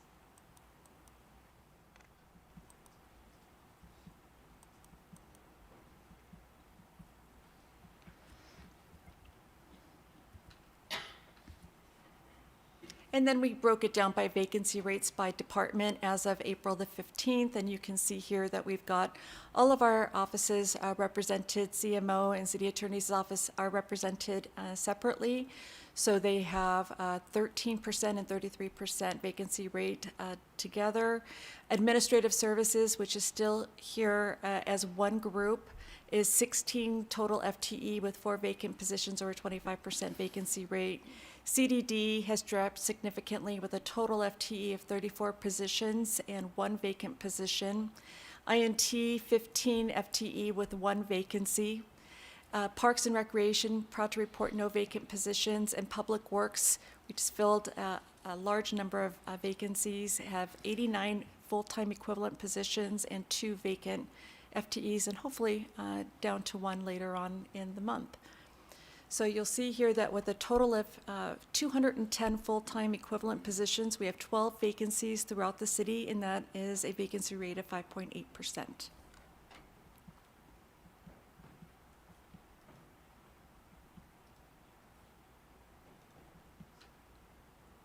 By bargaining unit, we've broken it down for OE3, 54 budgeted positions, and again, 54 budgeted positions, 53 are filled. So our vacancy rate is just shy of 2%. CEA, we have 72 budgeted positions, and 69 of those positions are filled, and that's a vacancy rate of just a bit over 4%. Our unrepresented or appointed group has the largest amount of vacancies. Budgeted positions are 84. We have 76 of those positions filled, and that has a vacancy rate of 9.5%. Ways in which the Human Resources Department proceeds to attract and retain our talented workforce include posting our job opportunities to attract a talented workforce on our city's website.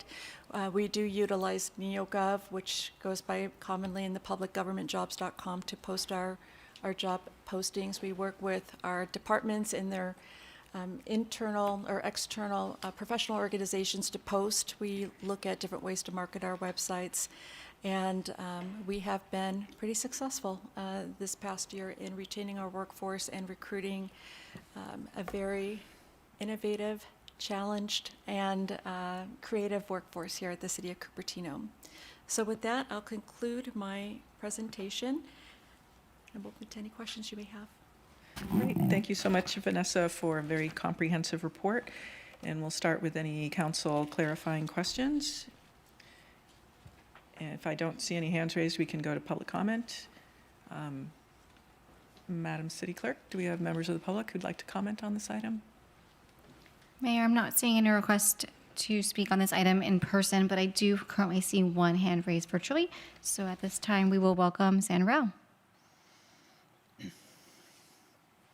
Good evening, Mayor Moore, council members. Speaking on behalf of myself only as a resident, I do want to ask that you consider proactive measures around staffing. The agencies all around us have a structural budget deficit. The city of San Jose has a $50 million budget deficit. The county has a nearly $800 million budget deficit.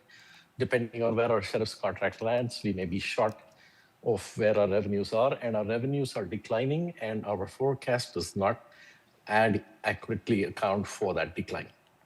And so I'm asking that you proactively close all open recs first, so that we take that saving first, and then to start to look at where and how you can reduce the maximum amount of costs out of our staffing, particularly with the focus on minimizing impact to the community.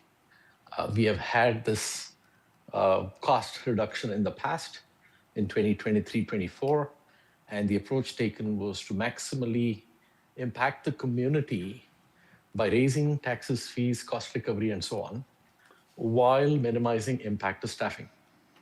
And we have to change that. We have now a different council majority. The council majority is a grassroots council majority that was elected based on that distinction. And it is time to work for residents and not impact the community. I'm asking you to look at consolidating departments, at eliminating either a director or assistant director, and looking at consolidating departments. We cannot impact our fleet workers, our ground staff, and people that serve the community directly. We cannot get savings at the lowest levels, but you do need to take actions that are hard actions so that you do not impact our budget and you do not impact our residents. I also urge you to look at what you can do to turn existing staffing into contract staffing to save on healthcare and pensions. You can certainly save the jobs, you can save the roles, you can save the people's existing employment. However, we have to recognize that healthcare and pension is a growing part of the liabilities of the city, and this is an area you need to address. All around us, agencies are having to take steps, and if you act proactively, you can manage this in a controlled manner rather than having to deal with even larger cuts. And I encourage you to do a realistic study of what our actual revenues are, because it is not going to be at the run rate that is being projected. Thank you. Thank you, Stan. And Mayor, that concludes the request to speak on this item. Okay. Do we have any council clarifying questions on this particular item? Vice Mayor. Hello, hi. A question for staff. So are the vacancy ratio normal for Cupertino? And do we expect to fill those vacancies? Or could they be considered for potential reduction? So is there... Vice Mayor, there's currently no plans to reduce these open positions. There are, however, plans to fill some of the vacancies that you saw tonight. So as they have been vacant because we haven't been recruiting, or? They're either active recruitments or we're in the process of either opening recruitment soon or they're actively being recruited for. Mm-hmm. Okay.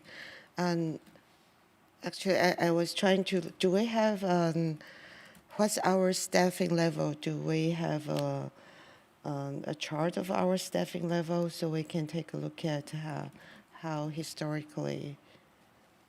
We do. I believe it was included in the budget document and also in Vanessa's slide. Yeah. Oh, that's true. Okay. Yeah, thank you. Are there any further clarifying questions? Okay, I'm not seeing any, so we're closing the public hearing. Do we have a motion for purposes of deliberation on this item? I will move the recommended action. Thank you, Councilmember Fruin. Do we have a second? I'll second it. Okay, thank you, Councilmember Mohan. Do we have any further comments from the council before we go to a vote? Vice Mayor, your hand is raised. Okay, I see no hands raised. Madam City Clerk, will you please set the lights for a vote?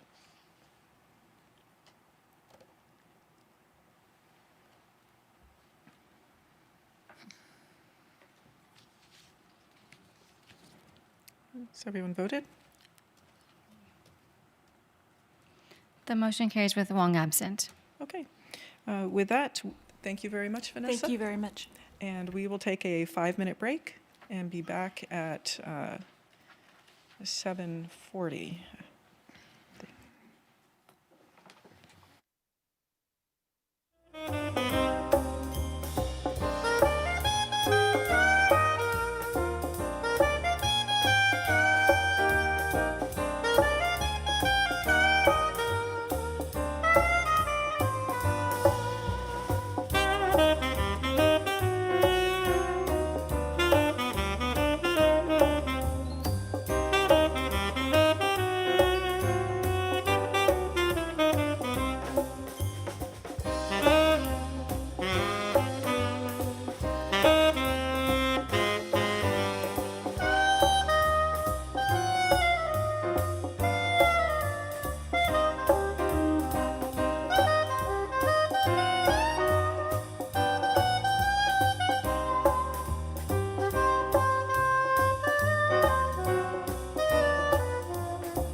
Next is our action calendar. The first item is our third quarter financial report. Madam City Manager, do we have a presentation for item 19, acceptance of the City Manager's third quarter financial report? Thank you, Mayor. We do have a presentation. Tonight, Council is requested to approve the third quarter financial report for fiscal year 25-26 and the budget modifications. Presenting this item tonight will be Jonathan Orozco, Acting Director of Administrative Services, and Tony Owase Anderson, our Budget Manager. And I'm going to turn it over to staff to lead us with the presentation.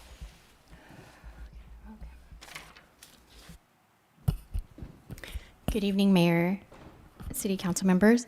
Tony Owase Anderson, Budget Manager, here to present to you the fiscal year 2025-26 third quarter financial report. Sorry about that. A video, if you can please show the PowerPoint presentation. Thank you.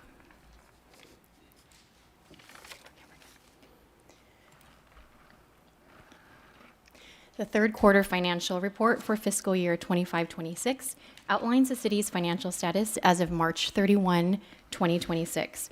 This is the third of 3 quarterly reports for each fiscal year. It covers the analysis of how the current year is trending compared to Q3 of the prior year, and also covers any recommended budget adjustments as of the third quarter.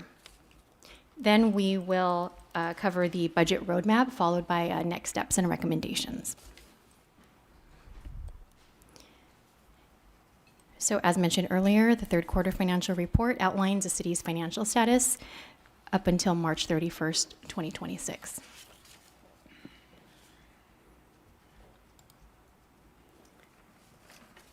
As of March 31st, 2026, the city's amended budget across all funds is $229.7 million, an increase from the adopted budget of $136.1 million. The amended budget is higher primarily due to carryover appropriations, which consist of budgeted amounts not spent in the prior fiscal year that were carried forward for unfinished projects or purchases, and encumbrances, which represent funds committed under existing contracts that have been set aside but not yet expended. The increase also reflects additional budget adjustments that were approved by Council between July 1 and March 31st, 2026. The largest carryovers and encumbrances in the general fund are primarily due to the dollars associated with the RISE project.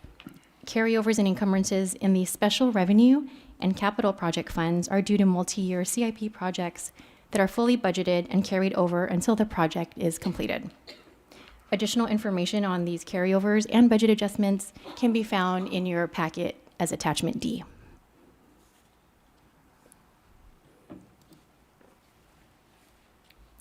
This chart shows the estimated use of fund balance in the general fund from the adopted budget and throughout each quarter of the fiscal year. The estimated use of fund balance over time is due to changes that have been made throughout the fiscal year. So at budget adoption, expenditures exceeded revenues by approximately $2 million, resulting in the use of fund balance. During the first quarter, both revenues and expenditures increased significantly compared to the adopted budget. This is due to carryovers and encumbrances and council-approved adjustments. The projected use of the fund balance was $1.1 million at the Q1 financial update, and in the second and third quarter financial updates, revenues remained relatively flat at approximately $134.6 million, while projected expenditures continue to increase from $135.4 million to $137.7 million and $138.4 million as of third quarter. As the expenditure projections increased without corresponding revenue growth, the projected use of fund balance rose to $3.2 million and ultimately at $3.9 million.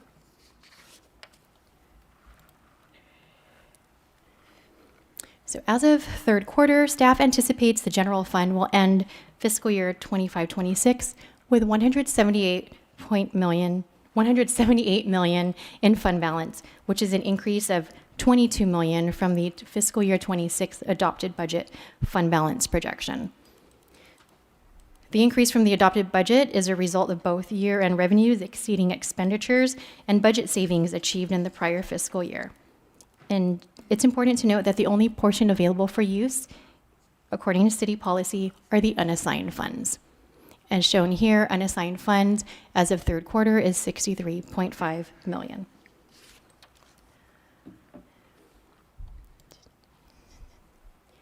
Now we'll move on to the proposed third quarter budget adjustments. Departments continuously monitor their budgets throughout the fiscal year. When unanticipated operational needs arise, departments may request budget adjustments throughout the quarterly financial reporting process.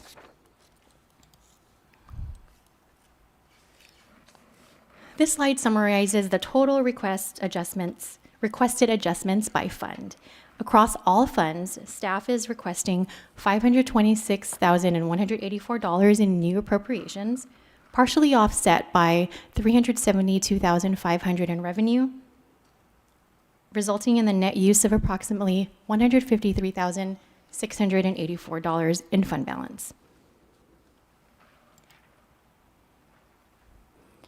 This slide here provides a high-level summary of the department requests.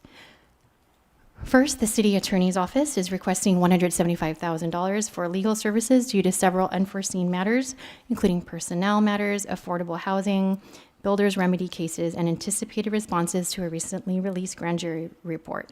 There is also a requested budget adjustment for the Senior Assistant City Attorney's salary alignment to a department director from January through the remainder of the fiscal year, with a one-time cost of $15,696 and ongoing cost of approximately $31,191.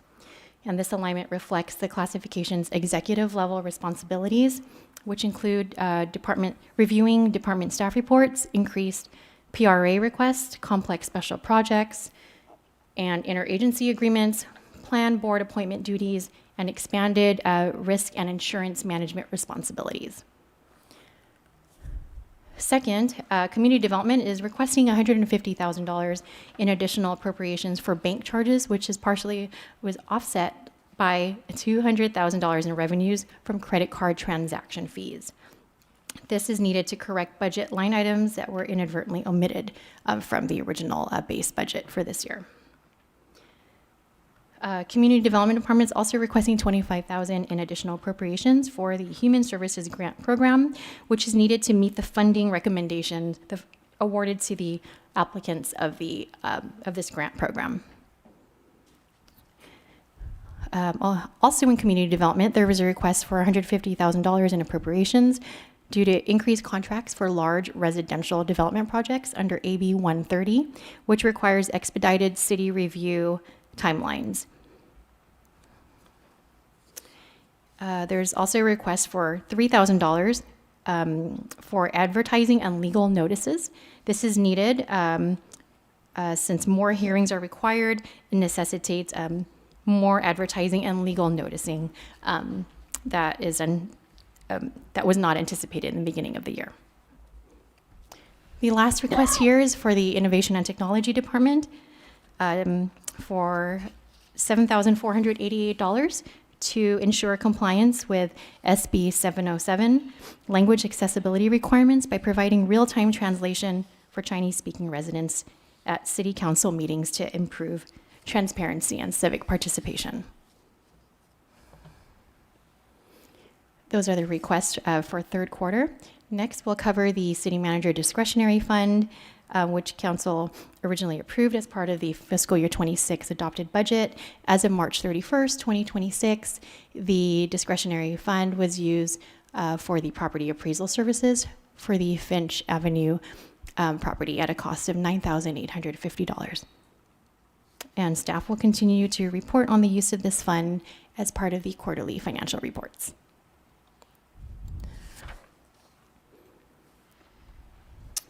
Next, we'll just move into the budget roadmap that you've seen frequently. This, again, highlights just a high-level overview of where we are in our budget process. As a reminder, we started with the budget format in the fall, which was approved by the Budget Format Subcommittee, Audit Committee, and City Council. In December, we presented the Q1 financial report, followed by the mid-year report and the CIP program in March. And in April, we also held our successful community budget meeting, which highlighted the OpenGov's financial transparency portal. Last week, we had the fiscal year 27 proposed budget study session. And here we are today presenting the fiscal year 26 third quarter financial report. Next month, we will bring forward the final budget adoption.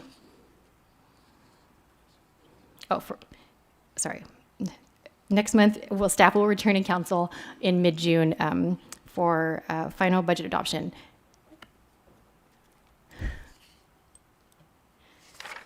Okay. And here are the recommendations for this evening. The first recommendation is to accept the city manager's third quarter financial report for fiscal year 25-26.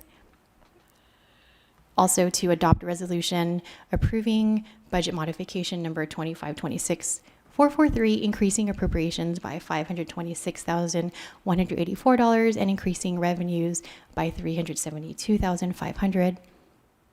And lastly, to adopt a resolution amending the unrepresented employees compensation program to incorporate revised salary schedule. This concludes the presentation, and we are available for any questions you have. All right. Thank you very much, Acting Director Orozco, and for our Senior Management Analyst, Tony, for this report, and also especially for the prep sessions that you provided for all of the council. And I believe all of the council took the opportunity to attend these separately. I think it really helps a lot. So we're going to begin with some clarifying questions. And Vice Mayor. Hi, thank you for the presentation. Could you show the adjustments page, please? So my question is about the environmental review contract due to expedited, I guess, AB 130 requirement. Are these costs going to be covered by development fees?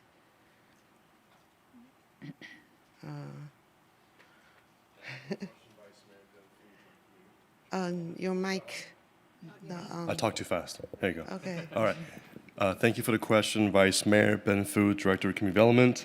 That item is entirely passed through and paid for by the applicant. Yeah, and also the advertising and legal notices, I'm guessing. That one as well, yes. That also, yeah. Correct. That's good to know. And then for the translation service for Chinese, required by the state law, I'm just wondering, is there any state funding for this mandate by the state, or funding we can apply? Yeah, Terry? Or? Good evening, Mayor and council members. Terry Gerhardt, Director of Innovation and Technology. There is no funding for this, for the SB 707 initiatives, as far as I know. So how do they determine what language we need to provide? So it's 20%, any language spoken outside of English that's 20% or greater in your community. So the census gives us that information. Oh, so we get that from the census. I see. And then for this service, if you add one more language, how much is the additional It jumps cost? it up pretty high exponentially. So it's beyond what we could do without going out to multiple bids, and basically we didn't have the funds to go to that level. It's something we could do in the future, but it's not something that we could foreseeably do with the immediacy of this action now. Okay, so that's not provided like through Zoom or those? Yeah, so it's a QR code that's available for residents to use. They come up and they can use headphones or use their own headphone set and tap into the QR code, and it pops up, and it's almost real-time language translation. So in audio? Yeah. audio. Do they get transcript? And they can get text as well, and the text is a little bit faster. Oh, okay. Thank you. Sure. That's pretty cool. Okay, I did have a quick question for Director Ben Fu. I was just curious what the $25,000 for the grants amount, what that was for? Yes, Mayor. So that item, it was a county grant to the Emergency Services Division.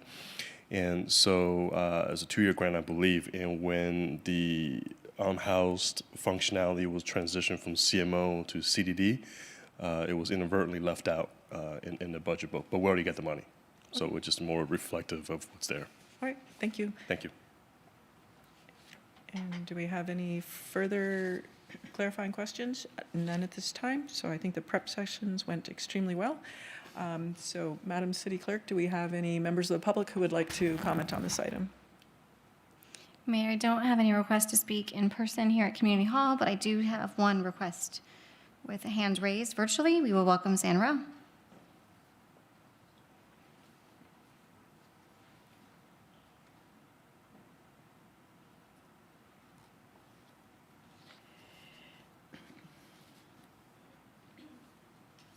San, are you there? I don't see your microphone. Oh, Thank you. The unmute is lagging, so I just get unmute a minute after you maybe unmuting.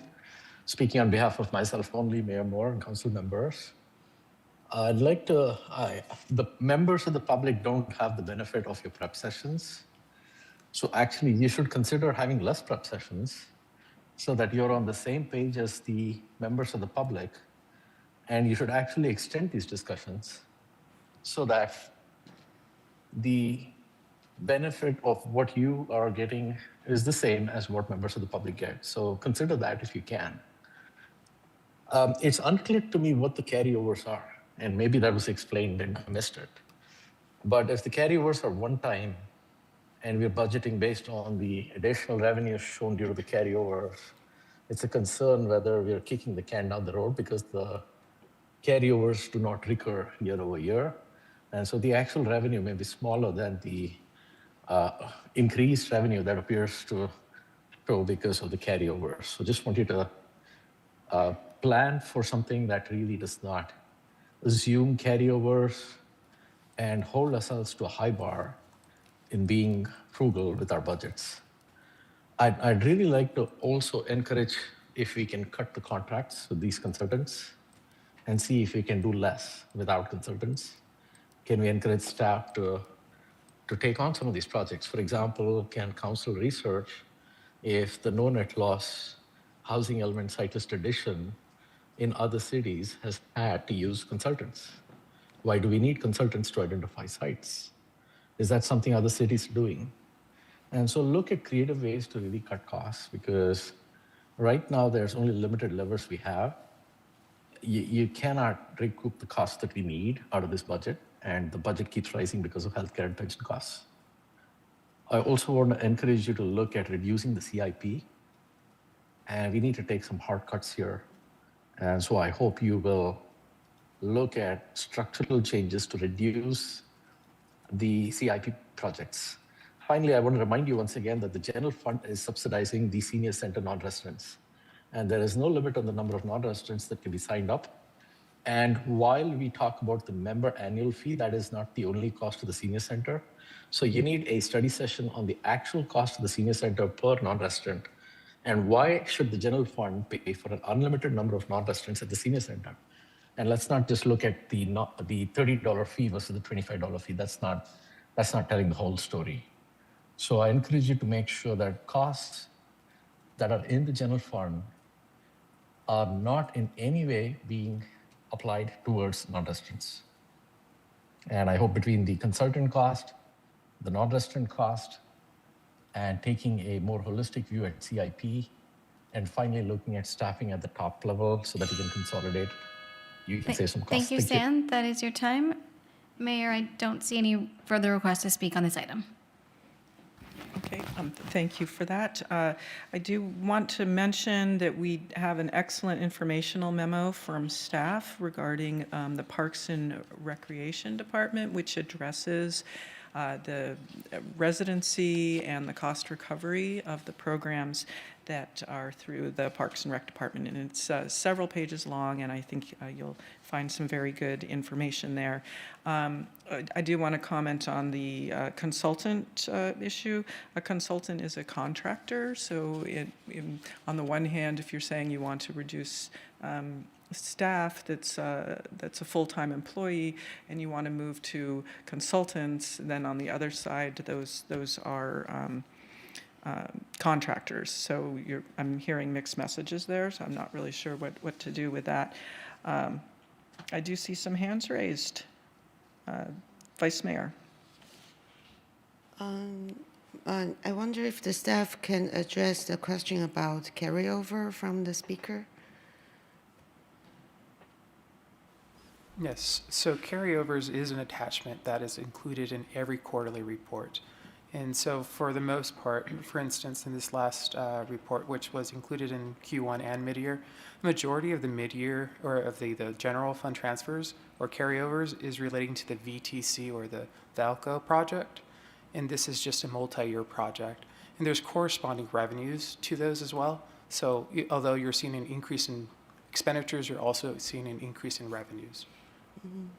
Yeah, okay. I do have one more question regarding the adjustment. So we see $200,000 in credit card transaction, but that's a revenue. I thought that would be an expenditure. So that you'll see two lines. So I believe you see 150 in expenditures for bank fees, which are your merchant fees for credit card processing. The $200,000 is for the revenue. If I remember correctly, it's about 3 and some change percent for that credit card fee. And so if a resident or contractor chooses not to pay with a credit card, they don't incur that charge. So you just see that there's a relationship between the two. In general, the two are supposed to balance or essentially be a zero cost to the city. However, there's other expenditures the city incurs by processing that. So at this time, council, what's being asked of council is just 150 in additional appropriations to cover the costs that the department doesn't have available to it to absorb those costs. Okay, thank you. For purposes of deliberation, do we have a motion and a second on this item? I will move the staff recommended action. Thank you. Second. Vice Mayor seconds. And do we have any further questions or comments on this item? Vice Mayor, your hand is raised. Actually, I have one more. Okay. So for Parks and Rec, we have a lot of payments through either bank or credit cards also, right? So how come we don't see these adjustments? So, Parks and Rec is a bit unique in that they use a system called ActiveNet, where those fees can be passed on. Actually, correct me if I'm wrong. She's not here. Oh, the residents the pay fees for can be it. directly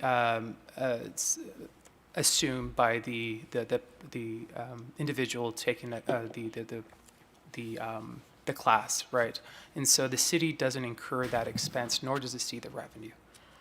Oh, I remember we adopted, I think it was a council decision when we were trying to reduce cost. So the customers pay the credit card fee. So that's not the case for the CDD customers? They do, except in this situation, the city bears the expense. It pays essentially those fees. However, it collects a revenue.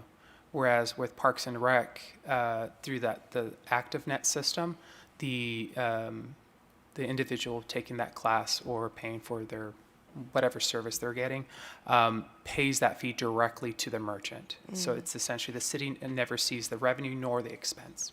I see. Okay, thank you. Okay, so we have a motion and a second, and I don't see any further hands raised. Madam City Clerk, will you please set the lights for a vote?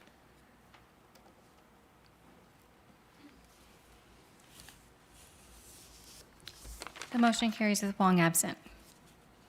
Okay, thank you. Our next item is 20, and thank you to staff for the great work on this item. And we move on to item 20. It's the annual review of the OPEB and pension trust investment policies. Madam City Manager, do we have a presentation? Yes, Mayor, thank you.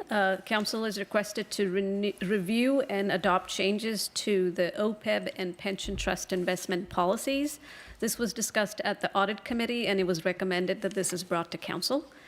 Presenting the item tonight will be Jonathan Orozco again. He can stay where he is, Acting Director of Administrative Services. And with that, I will turn it over to him. Thank you. Good evening, Honorable Mayor Moore and council members. Tonight's item is the annual review and adoption of the city's OPEB and pension Section 115 trust investment policies. At a high level, the policies continue to prioritize prudent long-term investment management while maintaining the city's balanced investment approach for both trusts.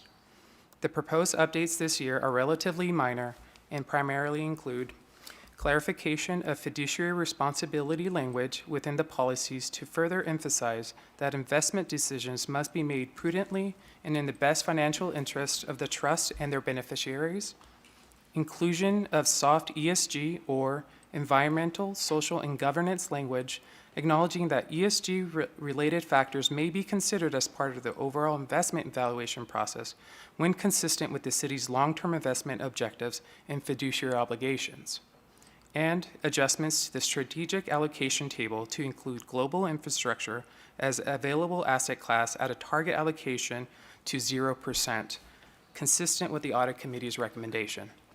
The Audit Committee reviewed the policies on January 26 and provided general direction supporting the consideration of ESG-related factors within the broader investment evaluation process, while emphasizing that fiduciary duty and prudent financial management remain the primary guiding principles of the policy. Overall, the city's trusts continue to perform well. As of June 30, 2025, the OPEB trust was approximately at 103% funded, and both trusts continue to exceed their long-term target rates of return since inception. Staff is recommending approval of the updated policies, and I am happy to answer any questions. Thank you. And I have one hand raised. Councilmember Mohan. Thank you, Jonathan. What exactly is ESG? So it is environmental, social, and governance. Right. In short, we're looking for green investments.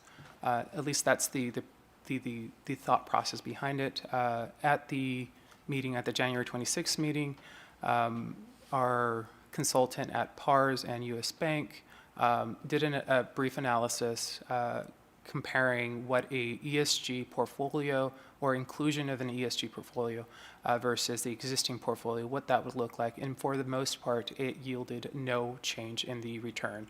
So at this point, if we were to incorporate some of those types of investments, the city would, for the most part, at least based off of their analysis, would not see a decrease in the returns, which is, for the most part, it's a win-win situation for the city. Did we not do that before?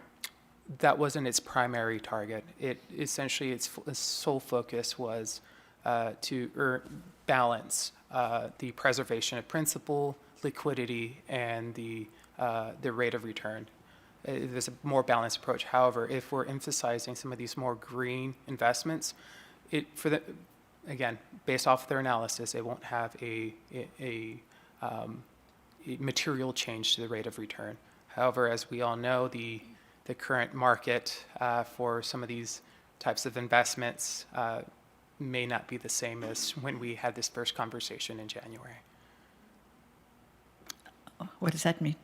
Well, for instance, the war in Iran has changed some of the return or the essentially what the value of some of these assets would be, right? And so whether that's kind of pushing the investments more or away from green, I'm not sure. As we can see on the last investment, the quarterly report, it did not provide a positive outlook. So there was a negative rate of return for the last quarter, so which spanned January 1 to March 31st.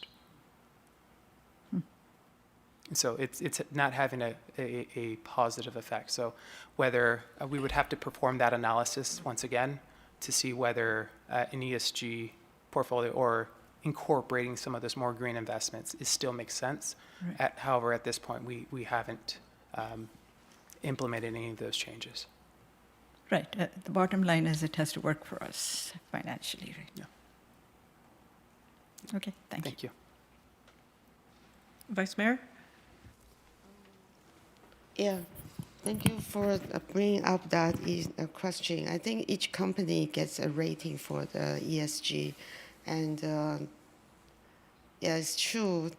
Sometimes the companies with higher ESG may or may not perform well because of some policy changes. And so based on this policy, the city, the first priority is our fiduciary duty, right?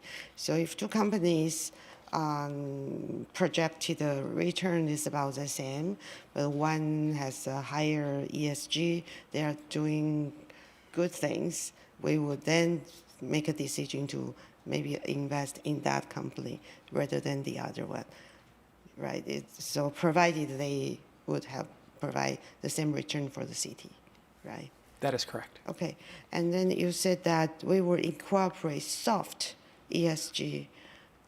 What does that mean, soft? By soft, it's more of we are not committing to investing in ESG. However, if the market shows that there's no change, or if it's beneficial to the city, then certainly let's move forward to that. Kind of to your previous example, if you have two companies, one with a higher ESG rating, and they both yield the same rate of return, we would prioritize that greater, that second company that has that greater return or that higher rating. Yeah, thank you. Okay, not seeing any further hands raised. Madam City Clerk, do we have members of the public who would like to comment on this item? Mayor, I don't see any requests in person here at Community Hall, and I do see one hand raised virtually. So at this time, we will go ahead and welcome San Raul.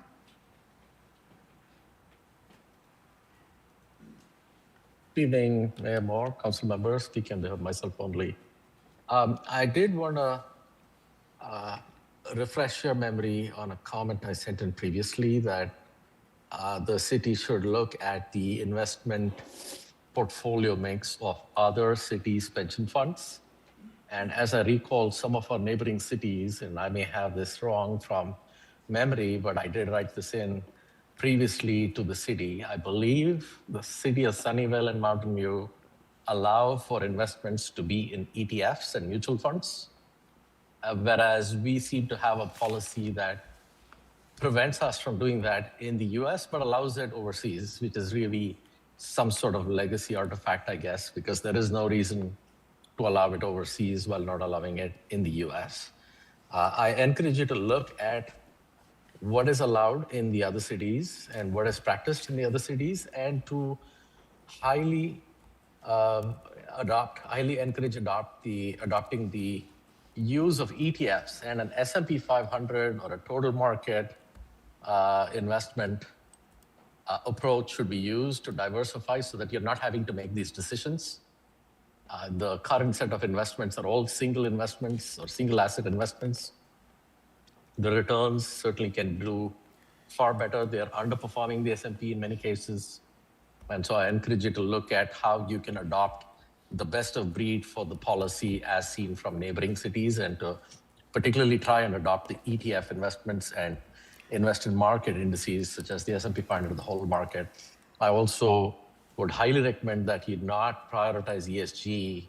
Your priorities should be to responsibly manage the funds of our employees and not to try and apply your ideologies onto the future retirement of our employees. That is not okay. And so I think this ESG should be lifted. And if you went with the market index approach, it would be immaterial in any case. Thank you. Thank you, San. And Mayor, I don't see any requests to speak on this item. Okay, do we have a motion to move the recommended action? Oh, happy to move the recommended action. All right, thank you. I'll second it. Thank you. And Vice Mayor, your hand's raised? Yeah, could you please answer the speaker's question about mutual fund investment? Either we allow it or not, or is it for foreign country? Yes, so the pension section 115 and OPEB trust investment policy allows for ETFs or exchange traded funds. What does not, the investment policy that does not is the city's general investment policy, which was approved earlier today in consent. There is state code that prevents the city from investing in ETFs. So I think there's a bit of confusion there from the speaker. Oh, so the state code prevents the city from investing? Then how come Sunnyvale and Mountain View could do it? There are technically three different investment policies the city Cupertino has. One is its general investment, which restricts it to more of bonds and whatnot, whereas these policies are OPEB and pension, section 115 allows for those types of investments. Oh, okay, so this does allow. Correct. And general fund investment policy doesn't allow because of the state code? Correct. Okay. And for the global infrastructure, I see that it's added so that we have the option to invest if we want, but target is currently 0. So what's global infrastructure considered? So this could range, unfortunately, Dennis Mullins, our representative, isn't here, but this could range, and he is an expert in this, but it could range from dams or just general infrastructure. It could be even AI data centers.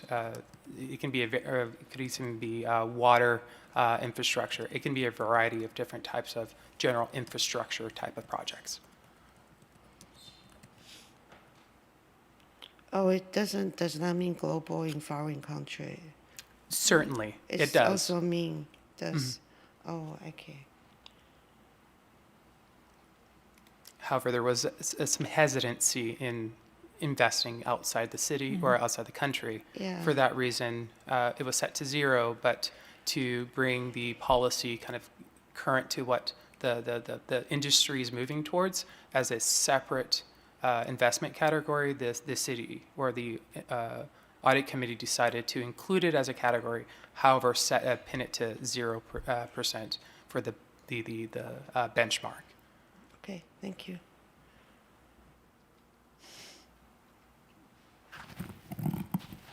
Not seeing any further hands raised. We do have a motion and a second on the recommended action. Madam City Clerk, will you please set the lights for a vote?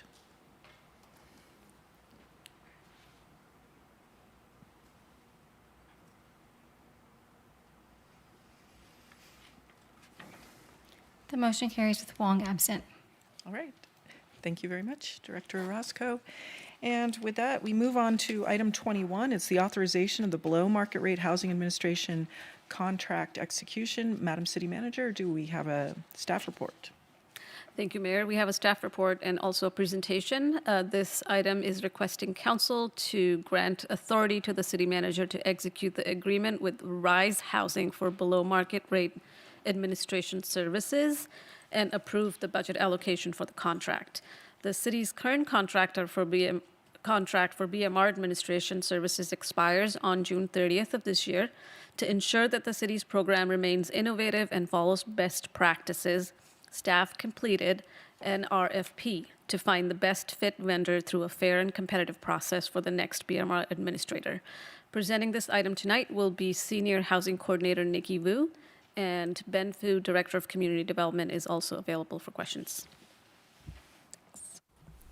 Thank you, Tina. Good evening, Madam Mayor and the City Council. My name is Nikki, and the item we have before you tonight is an agreement for administration of the city's below market rate housing program. Our recommended action for you tonight is to authorize the city manager to execute that agreement and to also make the necessary budgetary appropriations from the general fund to execute this agreement. So first, a little bit of background about this program. Since 1992, the city of Cupertino has required that all market rate housing developments provide a percentage of their development to be made affordable to low-income households. This is known as the inclusionary housing program. These units are individually owned and operated by the property managers and developers who constructed them. But when it comes to the leasing, the waitlist, the lottery, recertification, and resales, that process is jointly administered by a single entity. This is to ensure compliance with our affordable housing program, right? And then also to try to centralize the program into a single waitlist for ease of access for our applicants. Rise Housing has been the city's current BMR administrator for this program. Their contract expires this June 2026. So in accordance with city financial procurement procedures, we enacted a request for proposals to get a competitive bid. We announced the RFP in October during a regular meeting of the Housing Commission. We also posted online, the Cupertino Courier to advertise it, email blast as well. The official RFP opened November 3rd, 2025. It was open for responses for 1 month, after which it closed December 3rd, 2025. During this time, we received 3 proposals from qualified consultants to run the program. After that, a 3-panel of staff evaluated the 3 proposals based on a 4-point criteria that was outlined in the RFP and assigned each one a score. The 2 highest scoring consultants moved forward into an interview stage, which took place in January 2026, which we allowed the consultants to further elaborate on their proposals, after which we had 1 front-runner proposal. At that time, we went to the Housing Commission at March during the regular meeting for a kind of a new step in our process for transparency. We did a presentation to the Housing Commission on our evaluation process. And during that time, we solicited comments, suggestions from the Housing Commission on our evaluation process, as well as anything that they would like to see included for the BMR program.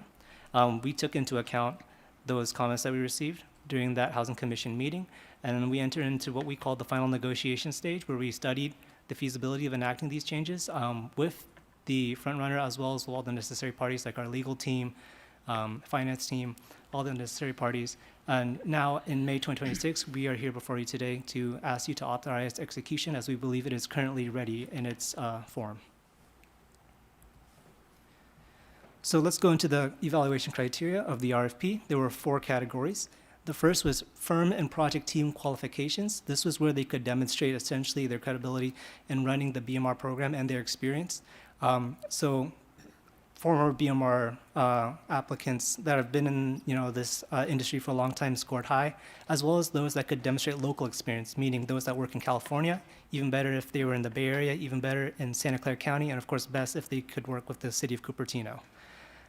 This is not just the firm, but also like the individual employees' qualifications as well in each consultant. The next criteria was work plan approach. This is where they could demonstrate their knowledge of the city of Cupertino's BMR portfolio, and also the kind of opportunities and challenges, right, that we are facing in BMR administration, and for them to describe their work plan approach, how they would do BMR administration for us, and what are their processes. These are the 2 highest weighted categories because this is really their ability to demonstrate that they understand the work that they are applying for. The next 2 categories, first is California/Bay Area integration. This was their ability to demonstrate that they are connected within the region and they know some of the best practices that are happening in BMR administration that they could suggest for us to adopt to better improve our program. And then the final category, pricing and costs. This is the most objective part of our criteria. This is where they could demonstrate, number 1, having a complete cost proposal, and 2, having a very effective and cost-efficient cost schedule.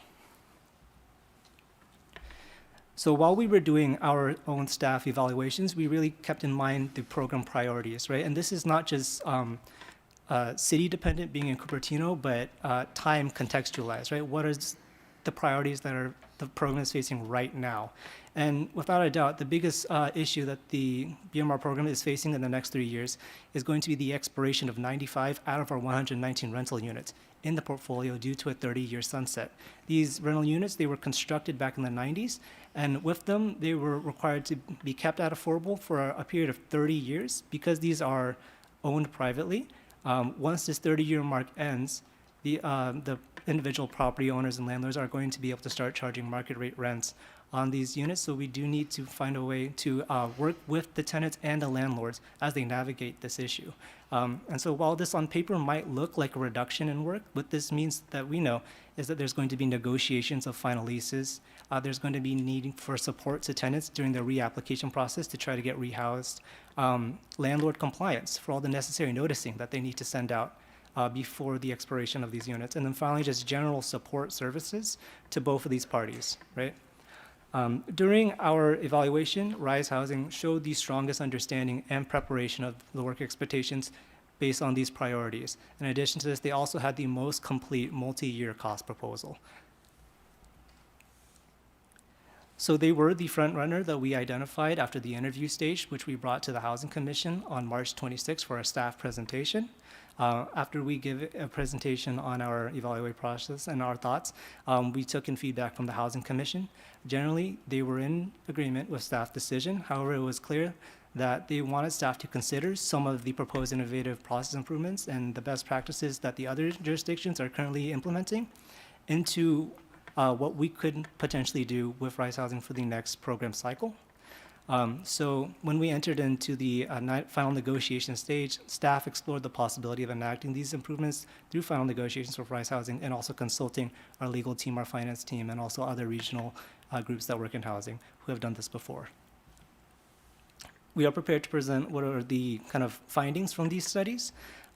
First, the first process improvement that was suggested was trying to reduce costs to the city, right, in the BMR program by charging the price of BMR homeowner resale as an administrative fee to the sellers of the BMR homeowners, right, in the program, rather than the city paying for it out of pocket. This is a successful model that has been used in some other cities.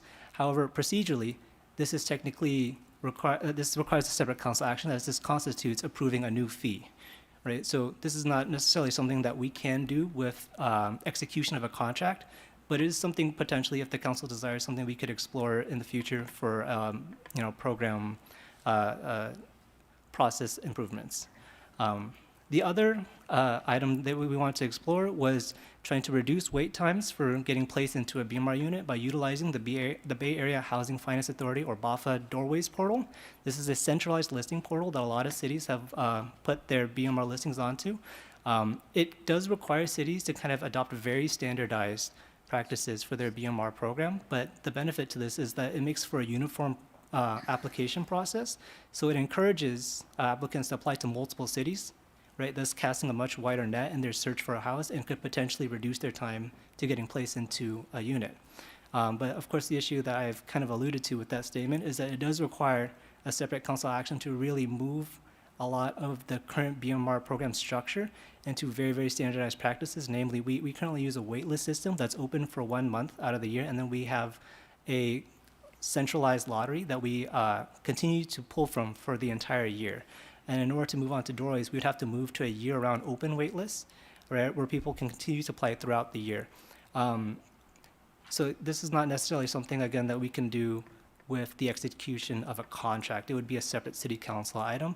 And also something to consider with this is that whereas the previous item would most likely, right, be a cost savings, this might potentially require us to revisit the cost proposal to add additional work items, right?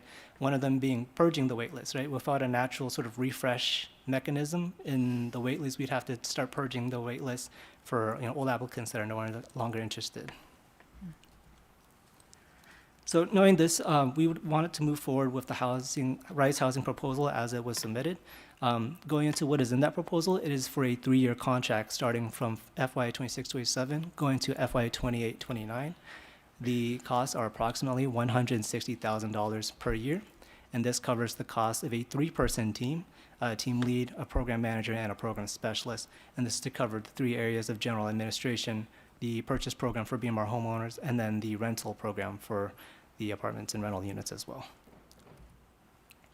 In addition to this action, we are asking that the City Council approve a general fund appropriation in order to execute this contract. This is aligned with the City Council direction we previously received on April 15, 2025 during housing funding awards. We were told that we should prioritize our funding in our BMR Affordable Housing Fund towards available new construction of affordable housing projects, of which we have 2, and we have. And so in order to execute this next administration project, we are asking that we reprogram administration services with an appropriation through the general fund. We have a recommended staff motion for this item. It's to authorize the city manager to execute the agreement with Rise Housing, Inc. for below market rate administration services for FY 26 to 29 and appropriate $470,650 from the general fund. With that, I'd like to open it to the council for any clarifying questions. Great. Thank you very much, Director Fu, and our Senior Housing Coordinator, Nikki, for a very thoughtful approach and explanation. Do we have some questions at this time from the council? Councilmember Mohan. Thank you for an excellent presentation, Nikki. This RISE, you've been working with RISE in the past, right? So what is the difference in cost? We've obviously been paying them for the previous contract. So how much of an increase is there for this contract? This would be about a 50% reduction in the overall contract. Previously, we were paying about $250,000 to $300,000 per year. This is $160,000 per year. Isn't that a little unusual? I think this is the result of a competitive and thorough procurement process, and also, a reduction in the size of our portfolio as well. Yeah. Okay, so it's a good thing that's happened, but I'd like to think we were not overpaying last year. I may also add, we contract to RISE. Prior to RISE, the system for the city was old school, if you will. So we work with RISE a lot to kind of digitize our process and programs. So that's why the cost was a little higher in the previous years, because it was that onboarding and ramping up into making our process, our program 21st century. So I think moving forward, that process has been set up already. So I think with their familiarity with our process and our program, that's why you see this significant reduction in the cost. Okay. And one last comment. So you're not really asking for new monies. The money's already been budgeted, I take it, because we've had this contract in the past. We have. It's previously been paid for out of the BMR administration Okay, fund. so you're We're asking switching for a it to fund. general Yes. fund. Okay, thank you. Right, and that was part of trying to move some of the administrative costs out of the BMR program, and we probably need to revisit the BMR manual at some point to make that more solidly written up. Vice Mayor.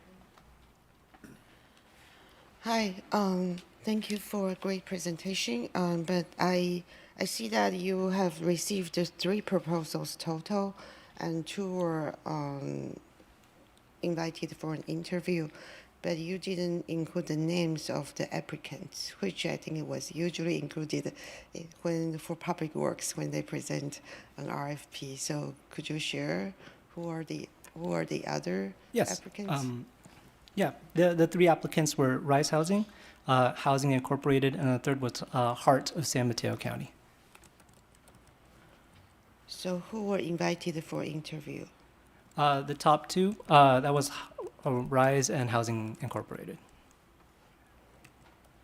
Okay. And I see that the 4 ranking criteria did not include anything about customer feedback. For example, either feedback from applicants and feedback from agencies like Project Sentinel or others who are helping applicants to find housing. Because otherwise, how do we really evaluate the quality of service, customer service they provide? That's a great question. So the first priority, which is firm and team qualifications, we ask that they provide references for other cities that they've worked for. And we actually call and ask them to ask if they are satisfied with their level of service and if there's any difficulties that they've experienced with onboarding, right? Any of the different. But the other city may not talk to their customers either. So you basically talk to a counterpart of yourself in another city. True. We all hear from our constituents, right? If there's an issue with service, whether it's through our phones or emails or when we come into public hearings like this. That's my next question. Yeah. What is the mechanism there for applicant to file anonymous complaints? Because I think we have heard for a lot of these housing providers, people are afraid to lose their BMR units, so they are afraid to report any mold issue, and that's a prevalent issue actually with a lot of the housing providers. I spoke to people who directly was evicted because she reported the mold issue. So, it's a great question. Is there any mechanism for people to? I've personally received lots of feedback from our program participants. Whether or not that is attributable to Rise's service or whether it's actually their property manager or whether it's another party, right, that's a part of this whole system. If we would like to include an anonymous way to give feedback, we can certainly explore that as well. I think someone who has worked with Rise to try and rent sell their for sale condo has told me that their experience really wasn't very good with Rice. It was taking a very long time for them to. I think we will have a lot of below market rate for 3-bedroom for sale homes that's coming up, and somehow they feel that wasn't handled well. But I don't know the specifics. But I do wonder, do we have a mechanism to ensure the process is smooth, and for a mechanism for people to address any concerns? Yeah. Yeah, Vice Mayor, right now the mechanism in the past have always been similar to sort of your code enforcement process. The public's more welcome to email us and connect with us. In terms of the fear of eviction from filing a complaint, that's not how BMR units work. You qualify the unit, you're in that unit for the duration that you continue to qualify for the unit. So I think the mechanism is there and it exists now is through a complaint with the city, whether 301 or direct contact with staff. But if you're looking for something more concrete, we can certainly look into that and have that discussion with the consultant. Yeah, and for that particular example, it's a new unit that's being just built, constructed, and then it seems Rice brought in potential tenant, potential buyer of the BMR units, but then even for a very new unit, they were making a lot of demands on you need to fix this, you need to fix that, you need to fix that. And it went through multiple rounds, and then the seller didn't want the unit. And so I don't know if that's maybe just one single incident or there might be other ones. But then what is the mechanism for them to even reach out to the city staff to address that? Yeah, so we'd be happy to look into that specific example. If you have something you can share with us offline, we can look into that. But for the sale of the units, it's very strict, the process. We want to make sure the units are up to a certain standard. So that's why it's a very strict process for resale processes. And a lot of different steps you have to go through as opposed to market rate, because it is for below market rate property owners, both selling and also buying. So, okay. Another question is the Housing Commission proposed the innovative process improvements. Are those the ones you mentioned in your slides about future negotiation, or are they different ones?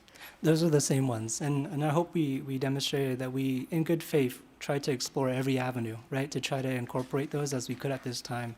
But unfortunately, both of those, procedurally speaking, they can't be done without a separate city council action. Yeah, And so- that's what I'm wondering. Innovative process improvements, will they require council approval? So both of those proposed will require council approval. Correct, yes. Okay, thank you. Thank you. I do wonder about the two suggestions that you had for whether or not that would be something that could be addressed more fully in an informational item that could talk about pros and cons of each one of those. Yeah. Okay, that would be appreciated. And Madam City Clerk, do we have any members of the public who would like to comment on this item? Mayor, I don't have any requests to speak in person here at Community Hall, but I do see 2 hands raised virtually. So we will welcome Jennifer Griffin, followed by San Rao. Welcome, Jennifer. Can you all hear me? We can hear you. Oh, good. All right. Thank you. Thank you for a very, very helpful presentation about BMR. I will say I was shocked that so many of the BMRs are going to be going essentially away. And I just was wondering if I could ask, what is the breakdown between rental units that are going to be still available versus for sale units? Could you talk about that a little bit? And how does that change Rise's management of the BMR stock for Cupertino? Also, one other question is, I think you said that is more for rent BMR stock coming online. I see that the rent rates are so high in the Bay Area. I think it's really good to have rental units available for BMR. Could you all talk about that a little bit? And in the new for sale BMR units coming up, how long is their availability as BMRs? Thank you. Thank you, Jennifer. Next, we will welcome San Rao. Yes, good evening, Mayor Moore and council members. Speaking on behalf of myself only. In addition to seeking feedback from occupants or potential occupants of the units, I'd encourage you to seek feedback from the applicants that have built new housing in Cupertino that have for sale BMR units.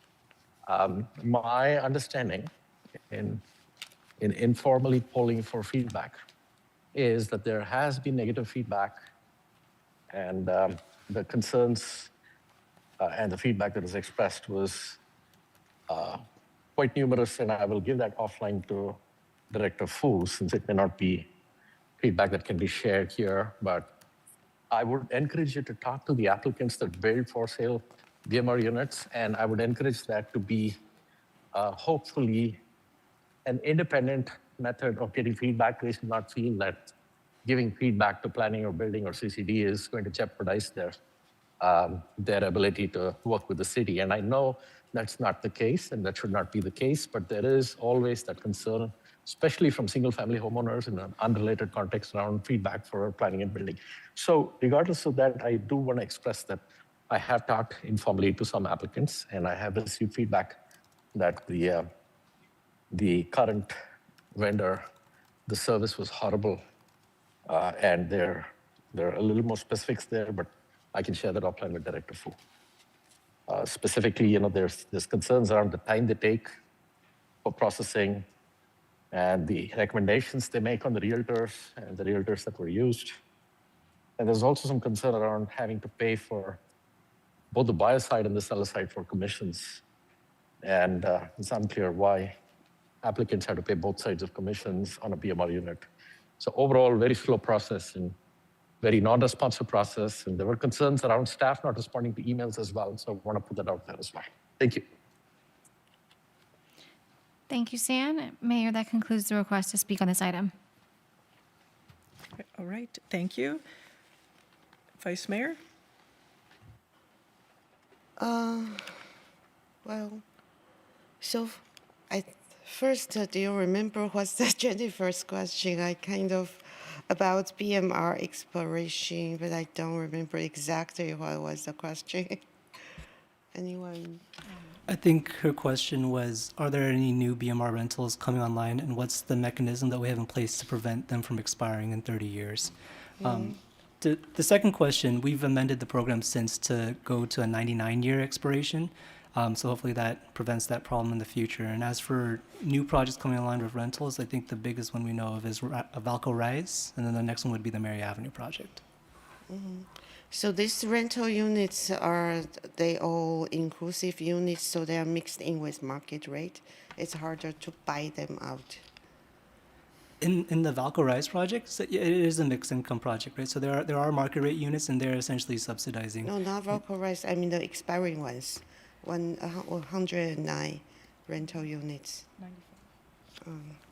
95 expiring. 95 expiring units, yes, they will go to market rate. Yes. So they are inclusive with market rate units. That's correct. They're within a market rate development, privately owned. So it's harder to get funding to potentially buy them out? Yes, I mean, it would first be kind of impractical legally, right? Because you can't individually buy rental units out of an apartment building.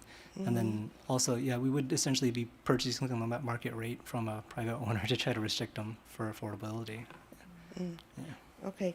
And another question is from Santosh.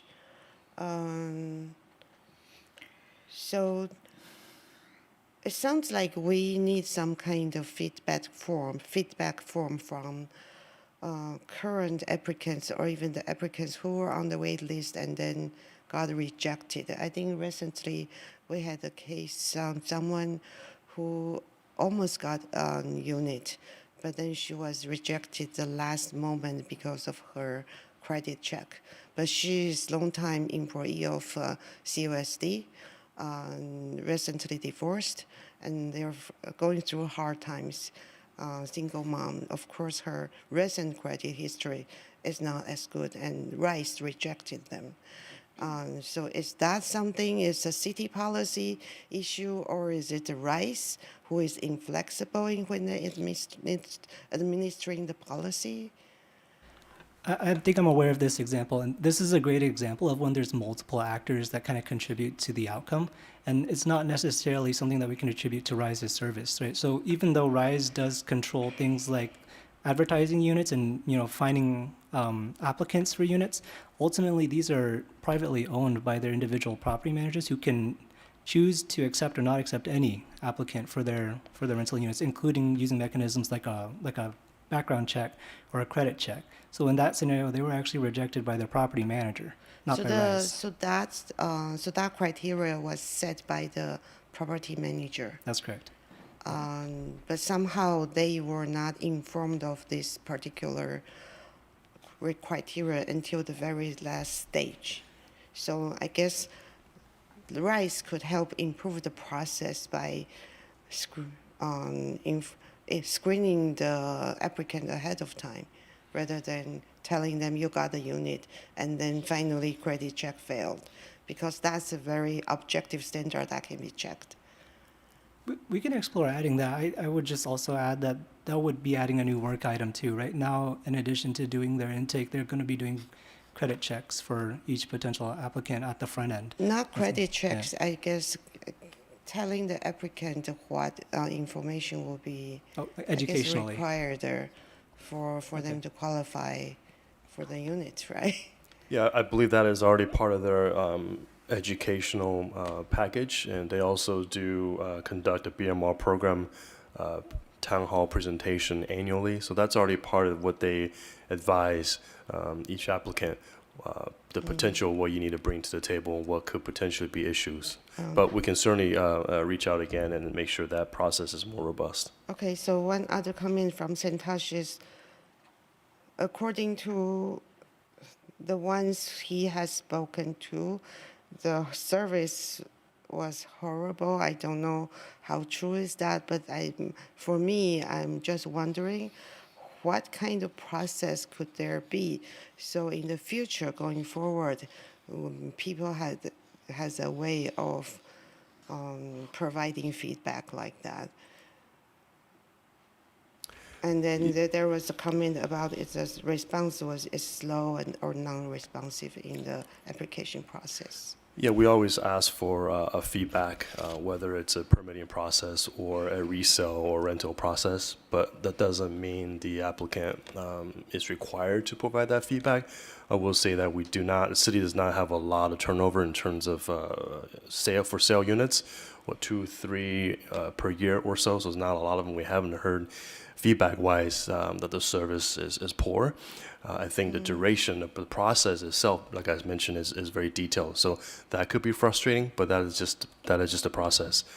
Rental unit-wise, there's a lot more units that do turn over because there's an annual check for applicability, qualification check for renter. So that for the rental units, they do turn over more often than for sale. So. Hopefully we'll have more, I think we'll have more for sale BMR units coming up with Yes. the new developments. We hope so too. Yeah. Yep. So, okay. Do we have any further questions or comments from the council? And I'm not seeing any, so we have had public comment on this item. Do we have a motion to move the recommended action? Yeah, happy to move the recommended action. Hard to say who came in first there. I'm going to say Vice Mayor. go first. and You you can go. second. Sure. We have a second from I second. Councilmember Mohan. Wonderful. I don't see any further requests to speak. Madam City Clerk, will you please set the lights and we'll vote?